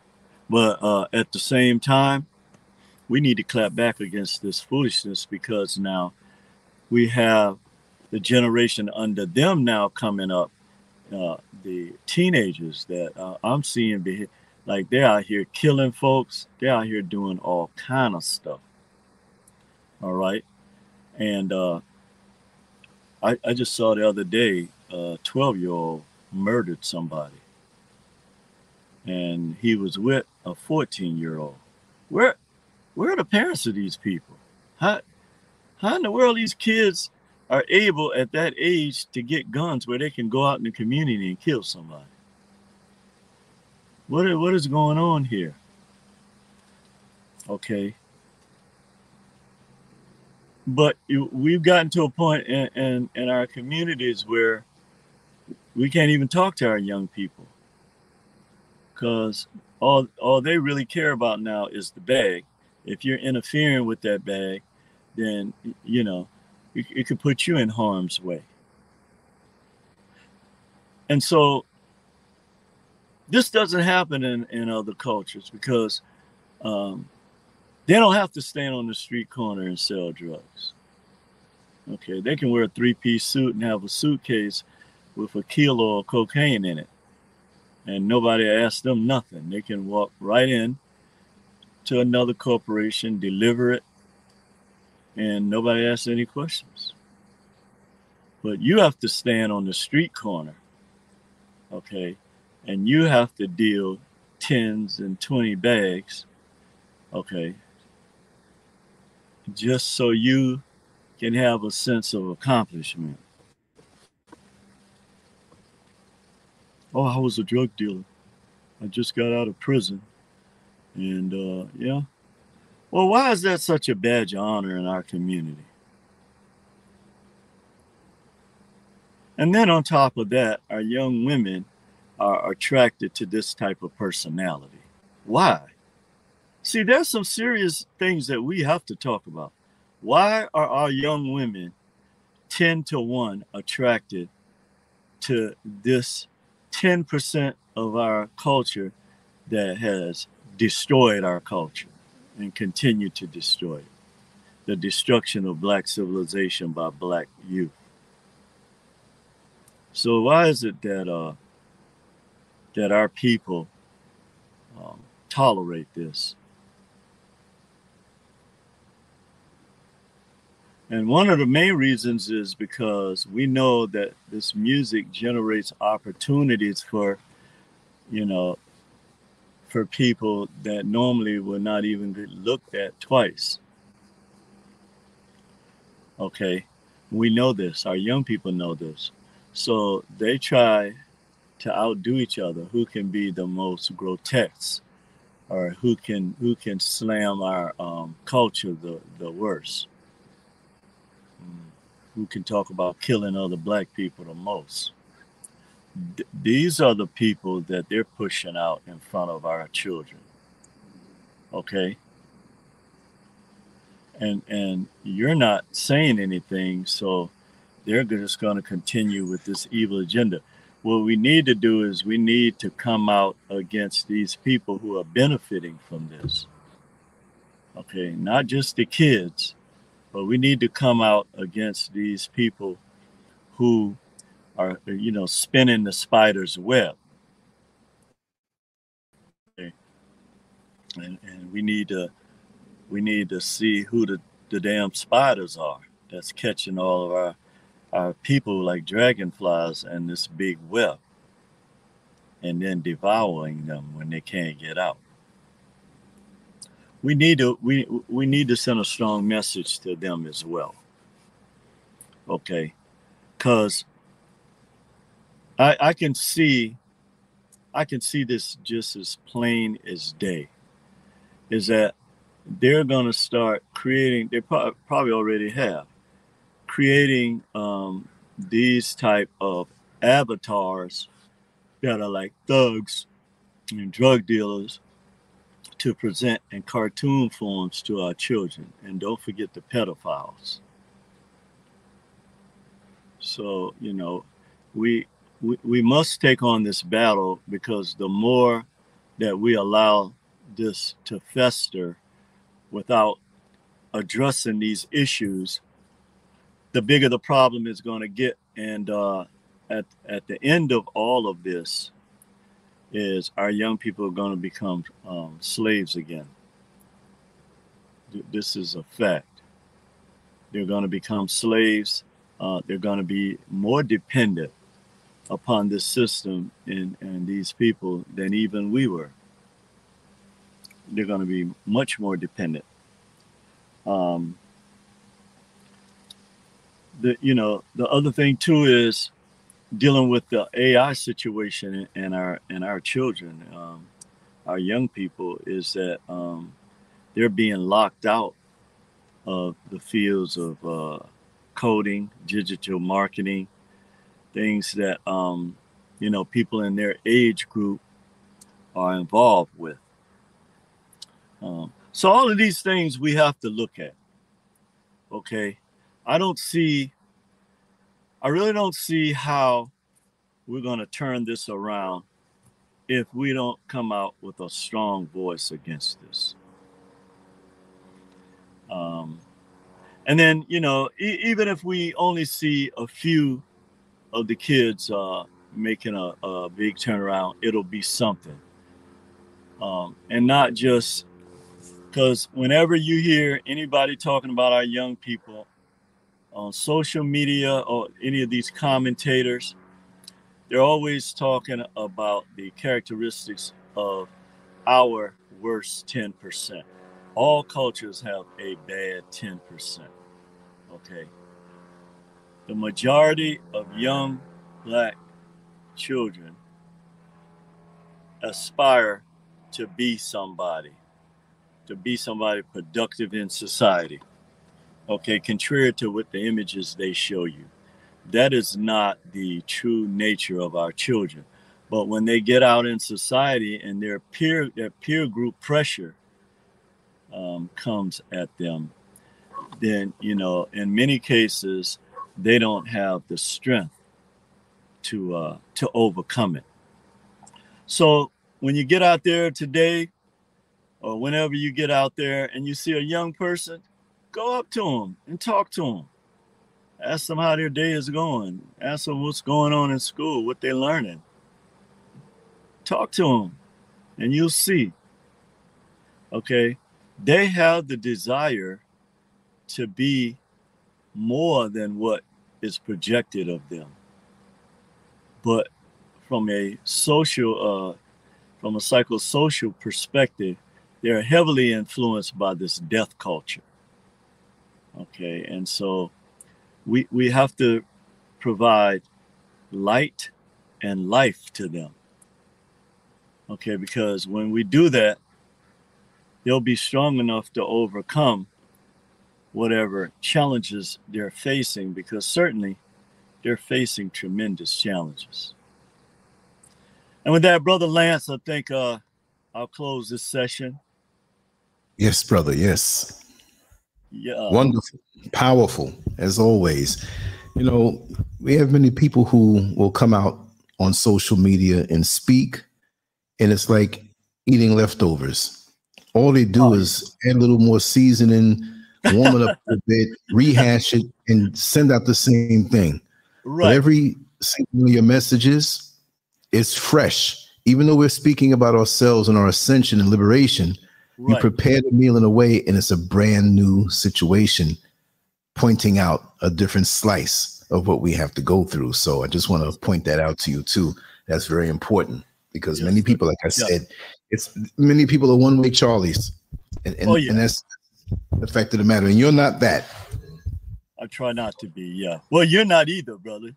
You know, you got the prongs everywhere. And this is how, you know, we have this ability, but we've been pigeon-toed so bad. You Understood. know? Mm-hmm. So it's amazing, though. It's amazing. So I look forward to you next week. Yeah, and absolutely. The week is going to go by so fast. And, yes, you know, just what can I say? I can't wait. I can't wait. Definitely, brother. I can't wait. It's like energy is what I need, too.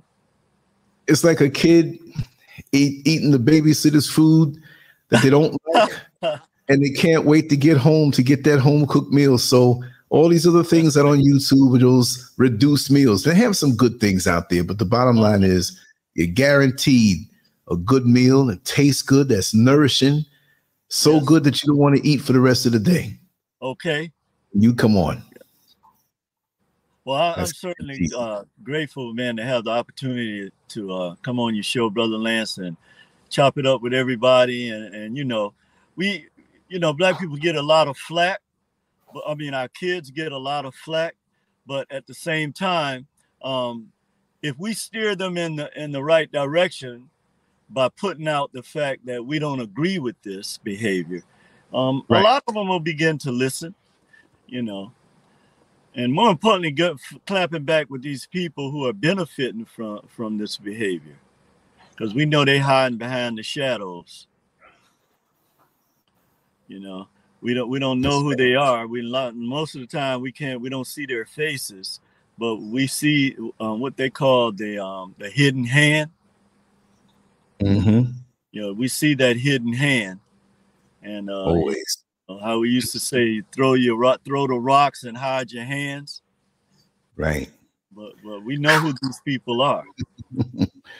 we know who they are. They know that we know now who they are. But again, they don't want us to spread it out to let everybody know. Exactly. Mm-hmm. Exactly. That's why they'll shadow ban your channel as soon as you begin to spread this positive energy with other Black folks. Then they're looking, usually they'll start with one of the coons, but they're looking to try to soften your message or dilute it, you know, dilute the coffee, the strong coffee, with some kind of carnation milk. And, you know, that carnation milk don't necessarily have to come from white folks. You got a lot of carnated Black folks. I see them all the time. You're right about that. Yeah, I realized in the last few years, through what I recently learned, especially when in America, how agents can come around you. And I'm talking about CIA agents. Mm-hmm. Just to be able to you and find your weaknesses. Later on, we have positively Angela, but I'm going to speak about a few things, possibly just on a short recording. Because I realize that I have been in the company of certain individuals, and when I learn how they operate to get around to win you over, I'll make that's what happened. Yeah, and I'm not paranoid. I'm not. And again, there's no level of self-importance like I'm so important that. What I want to say is that many of us important to us. But I know what you're saying. But what I mean is that it's not a self-importance where we're all important. We're all part of. All who are in the chat room, right? But I agree. The funny thing is that all who are here in their regular lives, it doesn't have to be somebody with a suit on or whatever. But they have deep pockets. Yes. And they want to get to know people who are not just out there on social media, but just all over. And they will assign someone to you to win you over time. Yeah. Yeah. And I look at my life and I'm like, this has got to be. You know, I'm going to talk about that. I'm definitely going to talk about that. Because it was so obvious that I'm like, how could I have not? Something that happened recently? This is recent behavior? Within the last 3 or 4 years. Oh, yeah, okay. And many folks who are here may know. I'm going to describe it in a way where you know without me saying names. Okay. And I really see it when I speak on it in detail. You'll know. And it's not, and you'll know that I'm not reaching for straws, because I had a comment come to me and they mentioned about targeted individuals. And I've had a lot of people who claim to be targeted individuals come on the channel because it's possible. And I know that most of us as Black people, to a degree, depending on, we're targeted. But the way they do us is like the way they come down on a local drug dealer. They'll watch for a while. They'll know he's doing it. They see the quantity on a lower level. Yeah. But they want to know where he's getting this stuff from. So to bust him, there'll be somebody back there on the corner the next day. So with us, who may be that way, I know how they operate, but most who I've talked to, and the person was upset with me. Are you saying we all of that? No, I'm not saying you all of that, but the most who have come to me never offered any proof.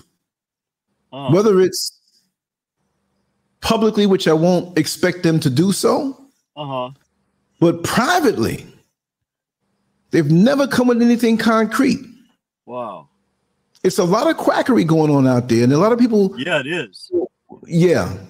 I'm not saying there has not been credible people, but you got to keep digging deeper, and you got to keep meditating on your life, because your past life, when you go deeper in your meditations, will talk to you and reveal things to you, because now you have a higher mind from what you've learned, and the deeper you get on the inside of yourself. So when you go back and listen, it's like you have a favorite song.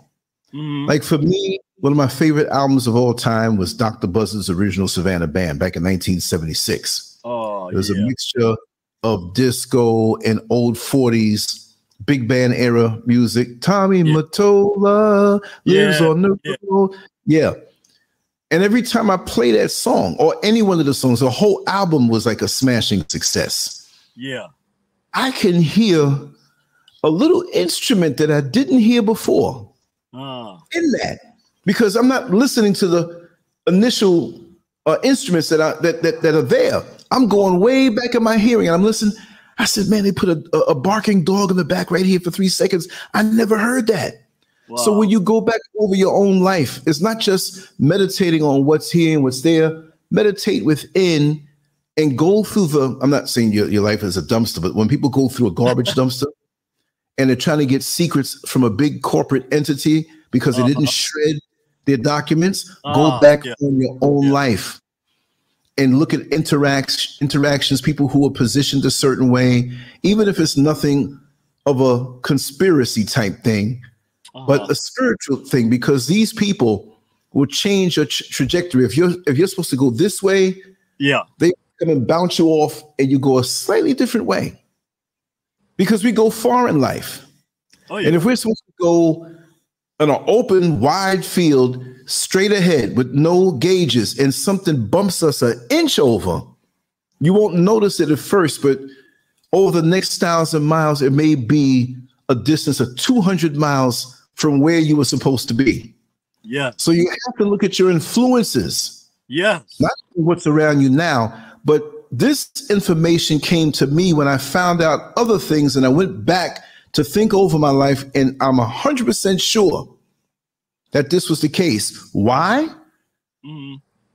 I know I'm important. You're important. Everybody here is important. But why was I important on that level for them to invest so much in me to get around me? Flying me around. And when I made a connection of certain people that were connected that I didn't know were connected, I said, okay, so this is why I'm severely isolated now. If I don't know you, I got to vet you for years. Yeah. Depending on the level. Like if you're face to face coming at me all the time, I'm going to really watch you. Mm-hmm, I know those in the chat room who are close in yourself. I don't have to know everything about a person, but I can see. But this was some serious stuff when certain little things they said, certain little things they did. Sabotage? Huh? Sabotage? Not sabotage, but getting to know you for a future showdown. And if you become something bigger than what you are in the present, they have the goods on you because they know you. They feel they know your weak points, your strong points. They really got to know you. And then they can just back off from the mission because I know his profile. I watch him react. I talked to him, made him feel a certain way, and got his real reaction. So now I have a imprint on what his character is all about. Right. See what I mean? I'm always and that was done. I always get a red flag when they text or say hi handsome. Then I know that's a setup. Yeah. And these are bots. And the way I handle them, I say, "Oh, thank you for the compliment, but right. I'm busy right now. Call me. I want to talk to you." FaceTime me. A bot is not going to pick up and be like, blim, blim, blim, blim, blim, blim. Right. And the flattery thing is easy to do. Yeah, that's what catches most men anyway. Yeah. It could be a butt ugly man and she call him handsome or get a yeah, thank you. And that's not for me to judge because I don't look at men that way. Right. Yeah, definitely could be. And you know, it took me a minute to learn how the individual that you think you're talking to is not necessarily that individual. Okay. Right. I can put a picture that's not even them. It could be a whole different sex, a whole different culture, you know. So if you can't FaceTime me, I don't communicate with you. Yeah. See, but the thing is, why? Why? Because see, with AI and bots, they can only go off of what was already put out there. Right. And by their interaction with you, they're forming a profile and spit back. Like I said, I had put into an AI engine, who is LanceScurv? Not being narcissistic. I want to see what it would say.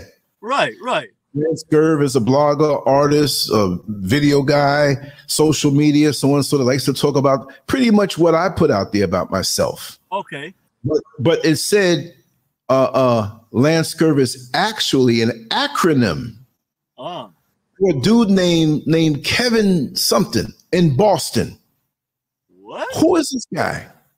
So I searched this guy, couldn't find him. I did a detailed search. Okay. How did his name get inserted on what AI has of me?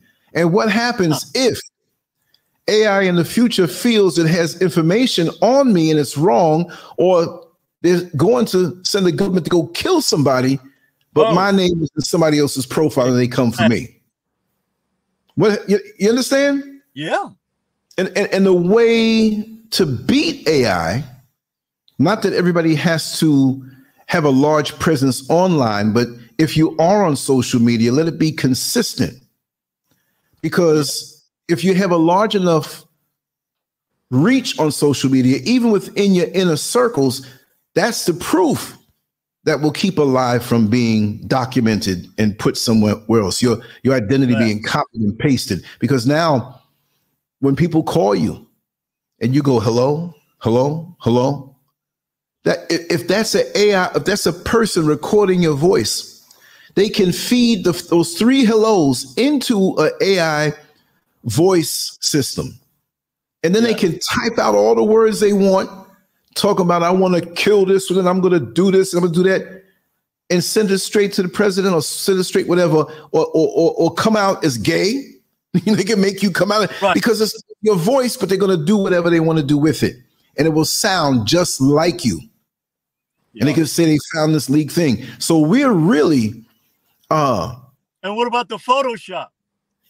Photoshopping too.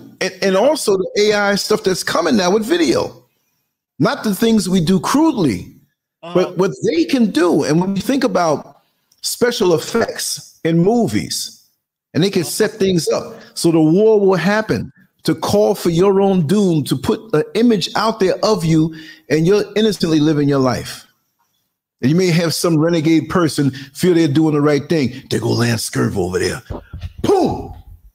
Good, we got rid of him. And people will say, well, good, yeah, because this is what he was. And it was put up there by AI. You got to be careful these days. Yes. You know, I saw a movie one time. Is be original. Be original and be consistent. Yeah. You know? Yeah. And with these articles put out there, and I should have done, go ahead and go. But the articles put out there and the propaganda put out there about people, the best way to whip it is be original. AI cannot copy your experiences. All the stories I tell on social media, AI can't do it. They can't make it up. They can't be creative. They can only take from what's there and shift it around. You see what I mean? So it's a lot. Creativity beats AI. It's a lot. I mean, some of the stuff that they can do now, and some of the stuff that even I've seen young people doing, it's going to take it to a different realm. Yeah. Well, it already has, but, you know, you could be looking at something that you think is real that's not real. Seriously. I mean, you know, the way, and the other thing, too, is, like with the scenario you just gave, they can get information from us that we are even unaware that they're getting this information. They look at our habits, the people we talk to, the phone numbers, you know, all this data mining. And then it can put 2 and 2 together real quick. Right. And this is how they can discriminate. When I was doing the employment thing, trying to find out how, you know, they keep our people locked out, is once you go through a system, you know, back in the day, you go to an employer and you apply for a job. No, you got to go through these staffing agencies now, and they can discriminate and know that you're black just by certain answers that you give, and by what information they already have in the mining process, the data process. Of course. And social media.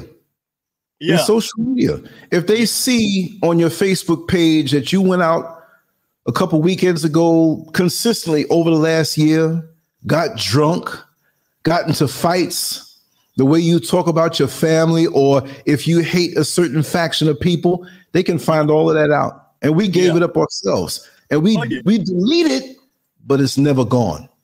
It's never still there. The cloud is always there. Yep. So I was looking at some Google stuff from 5 years ago that's in the cloud that I didn't even know that was in the cloud. Some shit that happened 5 years ago, and I'm looking like, really? That's there? Let me tell you something. A friend of mine who is masterful at this went back to 2001 when I first got online. I won't say came out online. That don't sound right. But when I first got online, right? I don't say that. He pulled up chat messages from 2001 on AOL. I'm like, how did you? Does AOL still have this stuff? Like lots of times when they have these things and discard of them because it's old or whatever have you, you have other search engines and other things that pick it up and hold on to it. Right. Scary. Yeah. But that also goes for your email, everything, whatever. So treat your email like it's public. Yeah. So who Be has careful access pictures too. That's what I say. Who has access to this iCloud? Everybody? Yeah, to a point, but I don't believe we have access to the in concept. This is what I feel. Maybe I'm wrong, but we have the cloud and we got other clouds because they're not, you got to understand, they're not going to give us something. Right. And they have something better. We got cell phone technology. That's a hand-me-down. Yeah. That's a hand-me-down. They got something way better, more powerful than that. Trust me. I believe that. They're not going to give it all up. You know? Yeah. Yeah. Hey, you know how and I know they do this too. They can plant thoughts in people's heads and they can put stuff out in the wind that you can hear. Yeah. And you think it's yours. And if you're gullible, you'll act on it. Right. If you're gullible enough, you'll act on it. And they can bring people together. Look, there's so much on the psych level. I feel they've mastered that with the technology and putting thoughts in your head. Where they are right now, let me tell you something. And maybe I'm proved as a quack. Maybe 50, 100 years from now, they'll play this clip. How did he know? I don't know. But this is my feeling. The enemy has gone back and tapped into the spiritual realm to extract evil entities back on this level, to free them up, to give it. Because if you really look at it, crime has always been around. Pedophiles have always been. We're exposed to more information. But I mean, when you really feel what's going on, it's a lot. It's like a tsunami. It's like you go to the beach and you sit in a comfortable place where the water just splashes your feet. Now you go back 50 feet and you look and you see a wave coming. It's too much. It's too much. And too many of them are interested in our spiritual practices. There's too much depression. There's too much anxiety. It's too much. This is not just a natural thing as far as it's there. Yes. And it's always been there. And which will make us who don't know, okay, take this prescription, take this pill. And you have psychotropic drugs that twist up. It's a lot. We're being corralled into many from different angles. Whatever the crack in your armor might be, that's what it's going to be. Because see, I get a lot of them hello handsome messages with pictures too. Trying to get me to try to get you to react and act. For sure. I had somebody send me a full-fledged video of them in the shower. Seriously, man, it was crazy.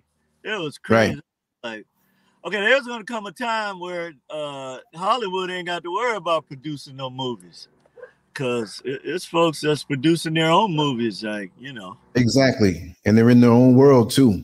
I don't know how it happened, but it was a woman who works at a restaurant close by.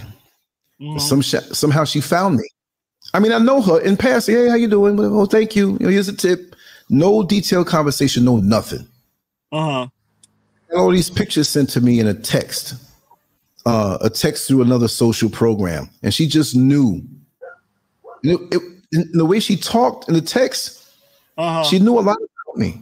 So, I mean, that's not hard to do when you see somebody, I know his face, and you keep digging, but where is this all coming from? Where's all this passion coming from? Right. Didn't understand it. I never saw her again after that. One with the wind. Wow. Just like them agents, them CIA people that work for them. Oh yeah. Most I definitely. might have to have a private conference for that so I can explain it in detail. And a lot of the incidents that innocently happened and transpired that were created to get a rise out of me as far as my reaction and realize that you're under the scope and studying you, you know? Yeah. And once they get what they get, you know, and they start slow, you know? Oh, yeah, they start slow. I'm going to tell it. I'm going to record something. I want to really focus in and go right to the point so you understand where I'm coming from. And many people will know, like, who it was. Yeah. Well, I'll tell you, brother, when you're on that rooftop, it's like you're on the top of the world, like you're on the throne. And boy, you be that's the uncut, uncensored version.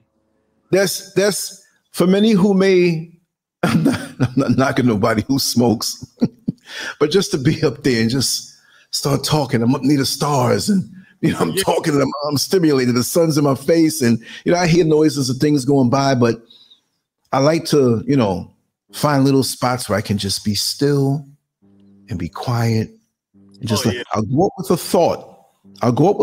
Like, I kind of want to talk about this. Yeah. And I forget the camera's there. I don't even look. So I'm just looking here. My eyes are open and I don't know when I'm going to stop. I try to keep them shorter now because I can go. I did one like 2.5 hours, like about a year ago. It's long. You know what I mean? But I was gone. That was some good cerebral, natural air weed that I was breathing, right? No, but I don't smoke, right? But it's a high for me. And a lot of times, the real cloud. That's the real cloud that's up there with you. Oh yeah. And when I'm up in the mountains, the clouds crawl across the ground because we're so high up. Because we live in where we will be living is the highest point. Is that right? Ghana, the highest point. Ghana's not going to flood. But if it was to flood and go up so high, that'll be the last part. I didn't know that. That was like built in. You got cloud. You're that high elevated? Say it again? You're that high elevated where you got cloud? You're up in the clouds? Yeah. Right. Not right now. This is an apartment and this is on kind of flat land. I know it's a good elevation, but the mountains that are up in this area, I did a flood map. They have flood maps, right? And you could take a certain area, and I have it saved, and I'll probably drop it in the community area for anybody who wants to check their area out. And with the flood maps, say, for example, on the side version, you see mountains going higher. But when you get the topical view and you say, this is the area I want you to watch, and you go up 50 feet, say 50, and some of the areas will begin to disappear and you'll see blue where they show water. Say, okay, let's see who's higher. Go up another 100 feet, Let's go up 150 feet. And everything will start to disappear. And I think I got up to, and I forgot the measurement, kilometers, meters? I'm not sure, but I did, but it was 494, whatever the measurement was. And everywhere else was gone. Oh, wow. Yo. Boy, it's high, and the actual is not the highest of that area.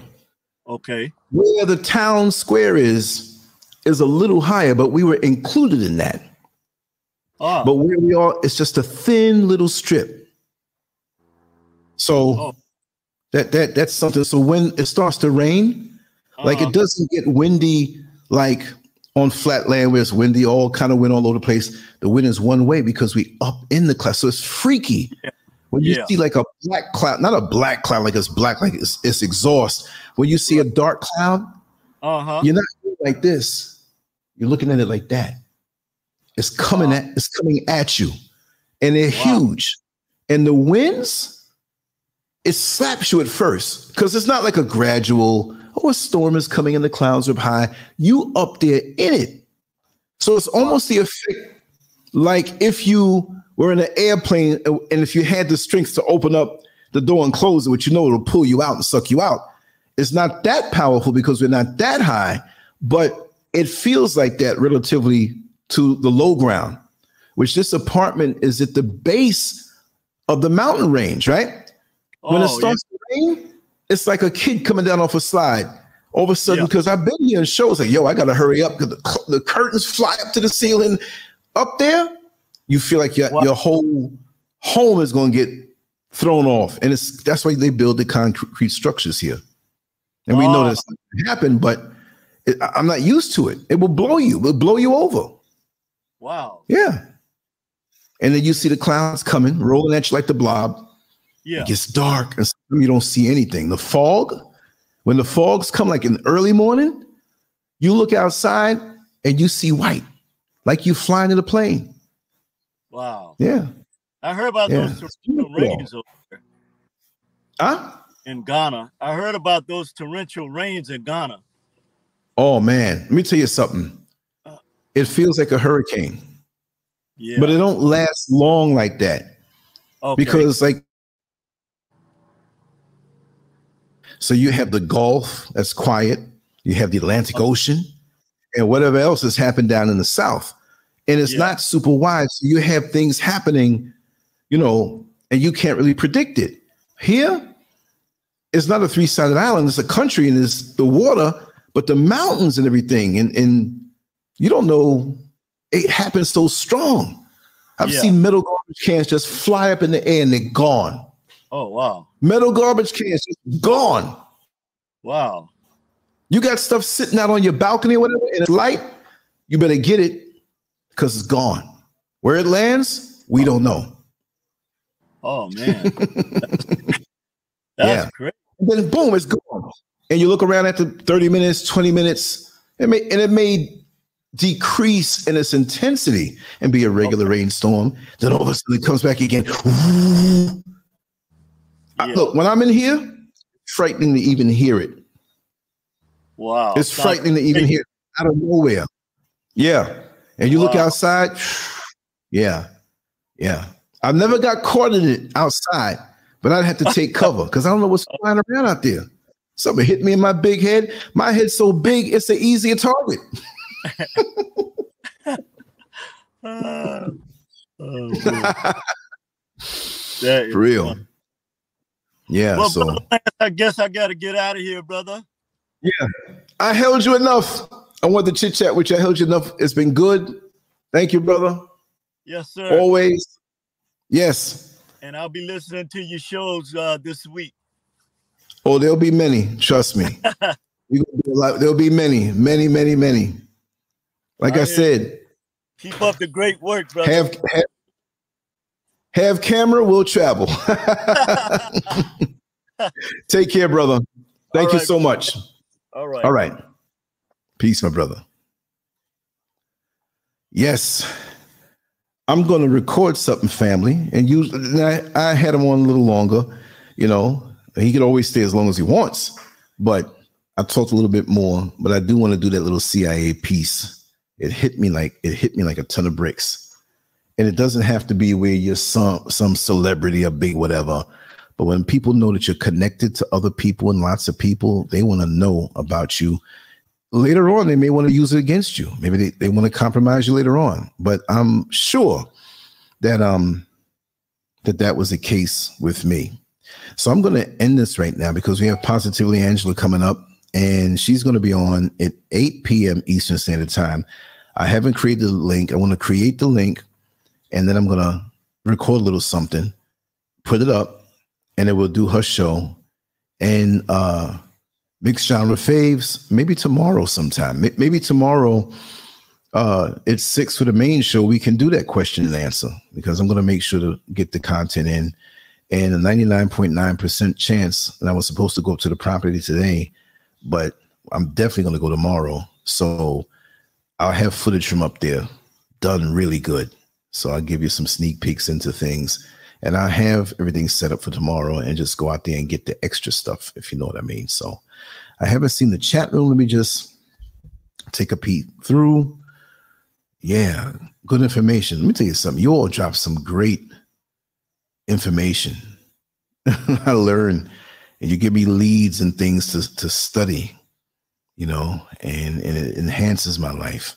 Because like I said, this platform is a conduit. It's not like I know everything. I'm learning just like everybody else. But if we all bring a plate to the cookout, we can have an abundance of food. See, we have an abundance of information, and we just continue to go on and do our thing and ascend and keep our mind right.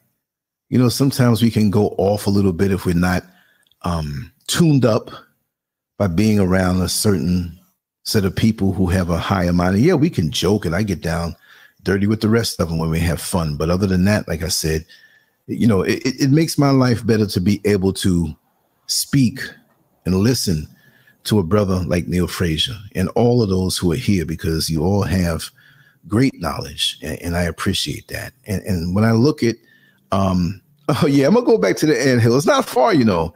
It's just that when I would go over there, if it looks like it's going to rain out of nowhere, I'm scared of my equipment getting wet. But I promise between now and within the next week and a half, it all depends. This week is really tight, although I'll be putting a lot of content. But yeah, I want to go over there. Me and Miss Scurv passed by over there a couple of weeks ago, and we did some. I didn't stop and do a video, but I showed it in passing on one of the walk-in talks. So I'll go over there. And they did, I think they knocked off a piece of it too. Some knucklehead did that. I'll still go over into that particular area though, on a nostalgic level, and bring my tripod and talk. And I'll bring enough stuff to protect my equipment if it happens to rain. But I'll go over there and talk for a good long hour. All right. Yeah, McJama. Yeah. And it's important to do that show and make that one. All shows don't have to be just me ranting. I want to be able to, you know, have a question and answer. And that, you know, McJama is going to have most of the questions, but anybody who has any more, we're going to speak about bodybuilding, basically what I know. I don't know everything. Things are changing, but I want to go deep.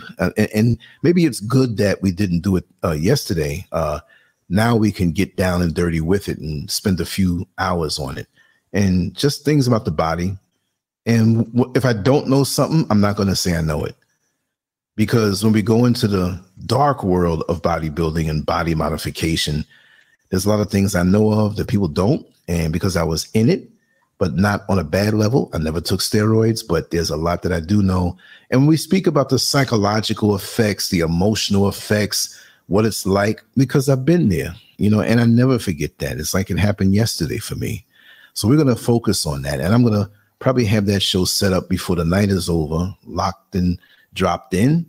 And I'm really looking forward to that mixed genre phase, because you ask a lot of really intelligent questions, and I'm quite sure everybody else would too. And I'm going to make it interesting by the way I answer everything. So it's going to be good. It's going to be good. But let me get going to set up Positively Angela's show. I got to shoot her the link to come on in and finish up the banner. And the night is not over. And then after I do that, I'm going to record something. And I don't know how long it's going to be. It's going to be at least 15 intense minutes, but you never know. It might be an hour, because you know once I start talking, that's a wrap. But anyway, let me play this song. Let me get going. I'm right here with you. I'm accessible. And Gina wanted to have a little time to speak. Kersey didn't. We haven't had a chance to speak yet, but I will confirm that. And I sent you a reply into the comment section on that, how to reach me and everything, and we'll do that, and we'll make sure it happens. Okay. So anyway, much love to you all. I can't say so long. Yeah, I can say so long, but I can't say goodbye. I'm right here getting ready for the next shows. All right, y'all. Peace. Much love. Much love.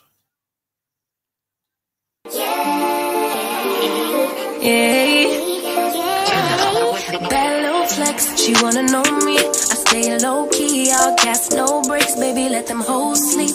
Body on 10, make your girl OD. I get in my way, never out of my lane. Feel like you the one and I'm on one. So what it's gonna be? Baby, squad up, we finna go deep. Riding on a team, got what you need. Baby, won't you keep me company? Give me something to do when I get lonely. Home if you let me put it down. When I hit the town, you should ride on me. Keep your eyes on me. On try, baby, I think you should side with me. Stay solid one time if you lie with me. Just promise you never lie to me. Keep the moves on tuck. I know it's all love. Everything good. Keep the vibes on crush. I know it's all good. Know it's all love. Know it's all love.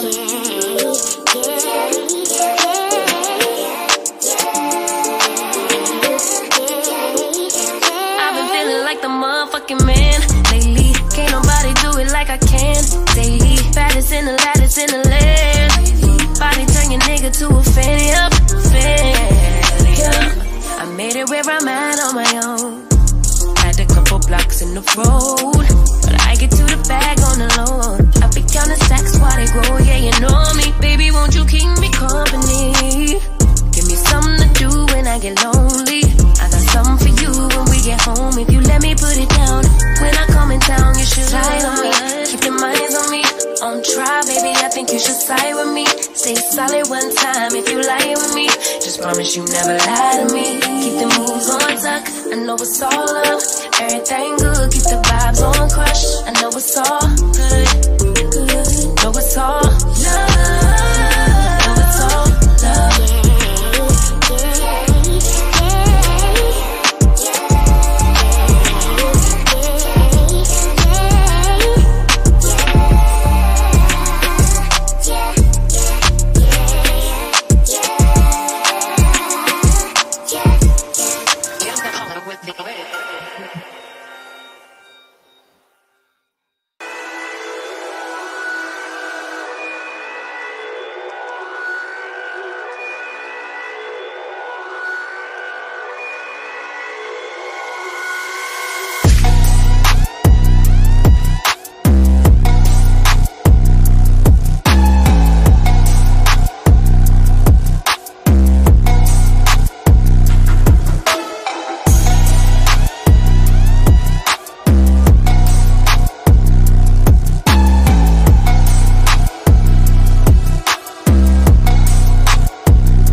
Why are we called Negroes?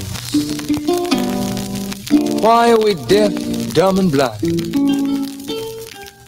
Why is everybody making progress, yet we seem to be lagging so far behind?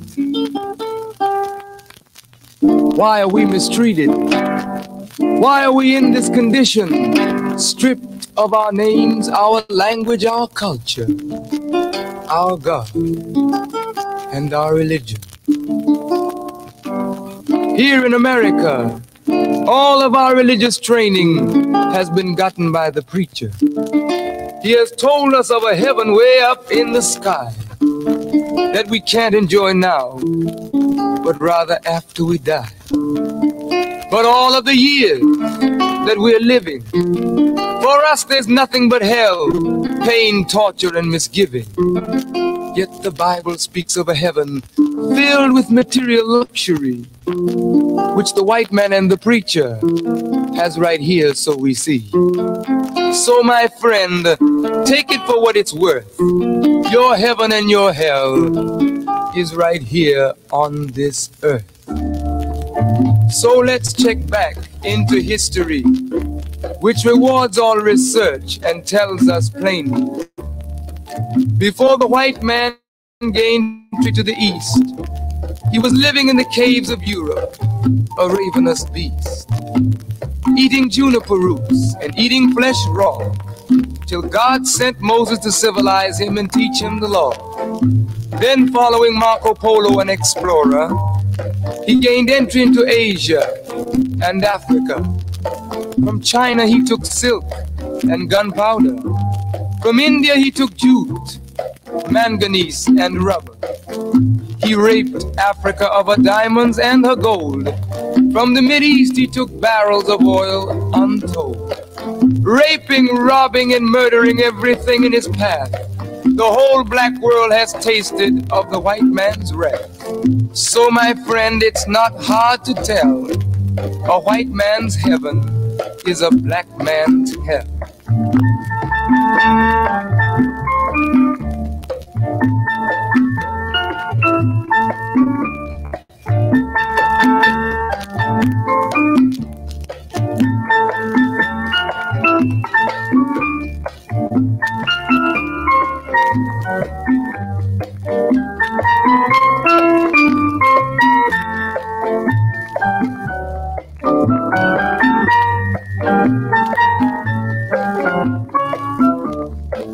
Before we came to America, we were living in the East. By the Nile River, we were living in luxury, enjoying freedom, justice, and equality. We wore silken robes and slippers of gold. We were the wealthiest and the wisest people, I'm told. Now we are the poorest of the poor. Nobody wants us at their door. So my friend, it's easy to tell. White man heaven is black man hell.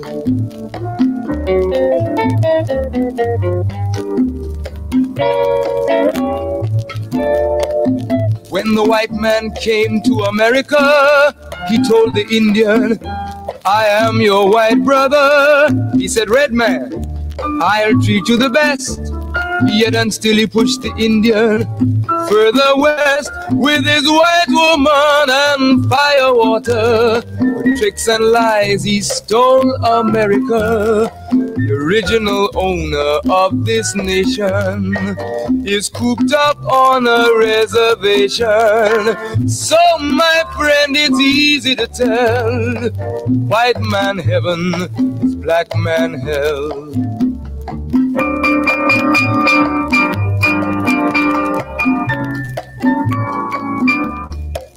He needed someone to work the land. His back was too weak.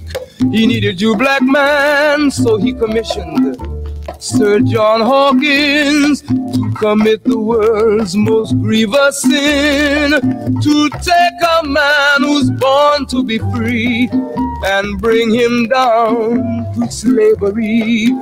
Sell a man as merchandise, on his body put a price. Oh, my friend, it's easy to tell. White man heaven is black man hell.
John Hawkins showed up in our country, telling us of a land filled with luxury. He said, black man, follow me to America. There you'll find more gold for your labor. Our foreparents were tricked onto his boat. Since that time we've been wrestling with the goat. We landed here in Jamestown, Virginia, 400 years to suffer. So my friend, it's easy to tell. White man heaven is black man hell.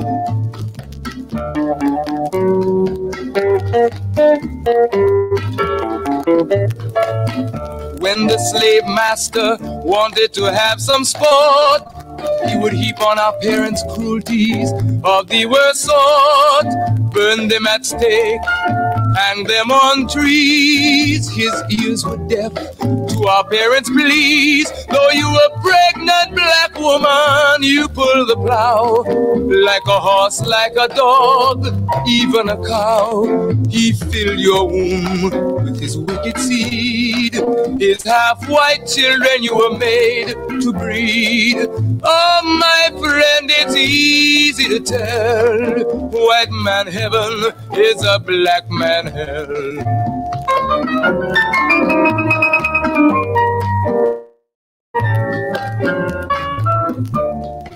So-called Negro, open up your eyes. Black man everywhere is on the rise. He has kicked the white man out of Asia, and he's going fast out of Africa. With every ounce of strength and breath, his cry is give us liberty or give us death. The whole black world has their eyes on you to see what the so-called Negro is going to do. So my friend, it's easy to tell. Our unity will give the white man hell.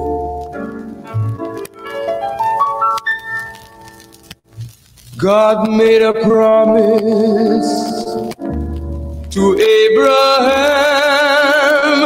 His seed would be a stranger in a foreign land. They would suffer and be afflicted 400 years, but he would come, wipe away their tears, Our God and Savior, Allah has come. He has declared the white man's day is done. He has given us a divine messenger, one prophesied to come. His name is Elijah. We now can stand up, the whole world to tell. Our God has come to give us heaven and take the devil into hell.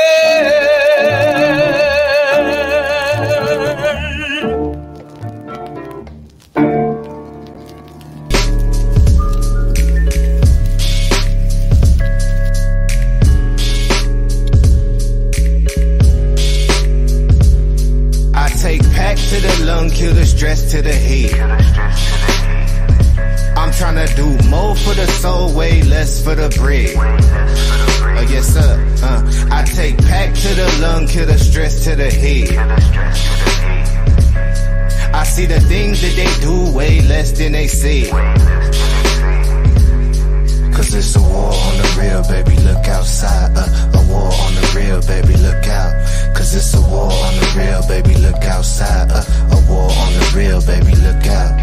Cause it's a war on the real, baby, look outside. A war on the real, baby, look out. Cause it's a war on the real, baby, look outside. A war on the real, baby, look out. Can't be a real nigga, might get you canceled. Fuck the whole system, need the shit dismantled. Coppers treat a nigga like the utmost wanted. Tryna rule the block but don't know what goes on it. News got a story with a new take on me. Carrying out the window with the screw face on me. But I know that God love me when my blunt burn. 95 degrees and I can't get sunburned. Wonder when your government will make me legal. Burn the whole city if I can't be equal. Get off my dick please Brad, I earned that. 400 years, how you still ain't learned that? I take pack to the lung, kill the stress to the head. I'm tryna do more for the soul, way less for the bread. Yes sir. I take pack to the lung, kill the stress to the head. I see the things that they do way less than they say. Cause it's a war on the real, baby, look outside. A war on the real, baby, look out. Cause it's a war on the real, baby, look outside. A war on the real, baby, look out. Cause it's a war on the real, baby, look outside. A war on the real, baby, look out. Cause it's a war on the real, baby, look outside. A war on the real, baby, look out. Shout out to the crackers trying to gentrify the genre. Tell them free my niggas, middle finger to your honor. End of days coming down to seconds on the timer. Goofy niggas still trying to purchase that designer. About to buy a chopper, learn to grow my own food. Cause I don't like the look they give me in the Whole Foods. And when you stay ready, you ain't gotta get ready. But it ain't on me now, I'm limping cause my dick heavy. But ain't shit sweet, niggas think we thin. My whole attitude on MC Ren. It's my neighborhood now, Bob, I bought that. 400 years, how you still ain't caught that? I take pack to the lung, kill the stress to the head. I'm tryna do more for the soul, way less for the bread. Yes sir. I take pack to the lung, kill the stress to the head. I see the things that they do way less than they say. Cause it's a war on the real, baby, look outside. A war on the real, baby, look out. Cause it's a war on the real, baby, look outside. A war on the real, baby, look out. Cause it's a war on the real, baby, look outside. A war on the real, baby, look out. Cause it's a war on the real, baby, look outside. A war on the real, baby, look out.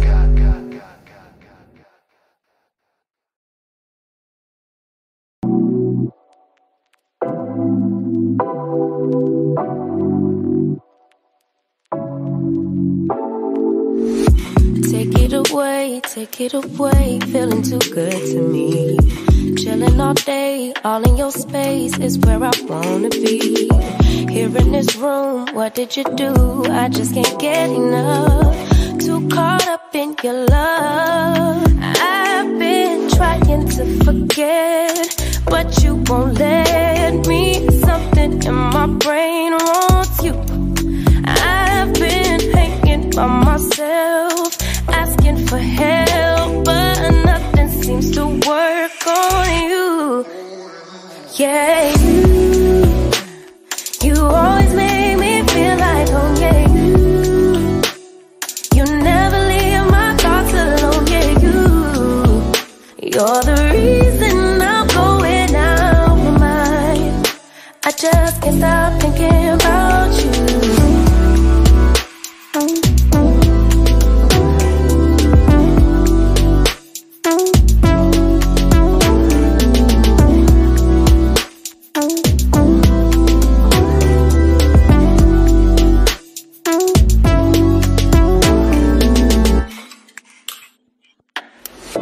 All that I crave when you're away, nights are sleepless. Do we need space? Yeah, maybe a break. Boy, you're my weakness. Give and we take, the love that we make, it's my favorite drug. Too caught up in your love. I've been trying to forget, but you won't let me. Something in my brain wants you. I've been hanging by myself, asking for help, but nothing seems to work on you. Yeah, you always make me feel like, oh yeah,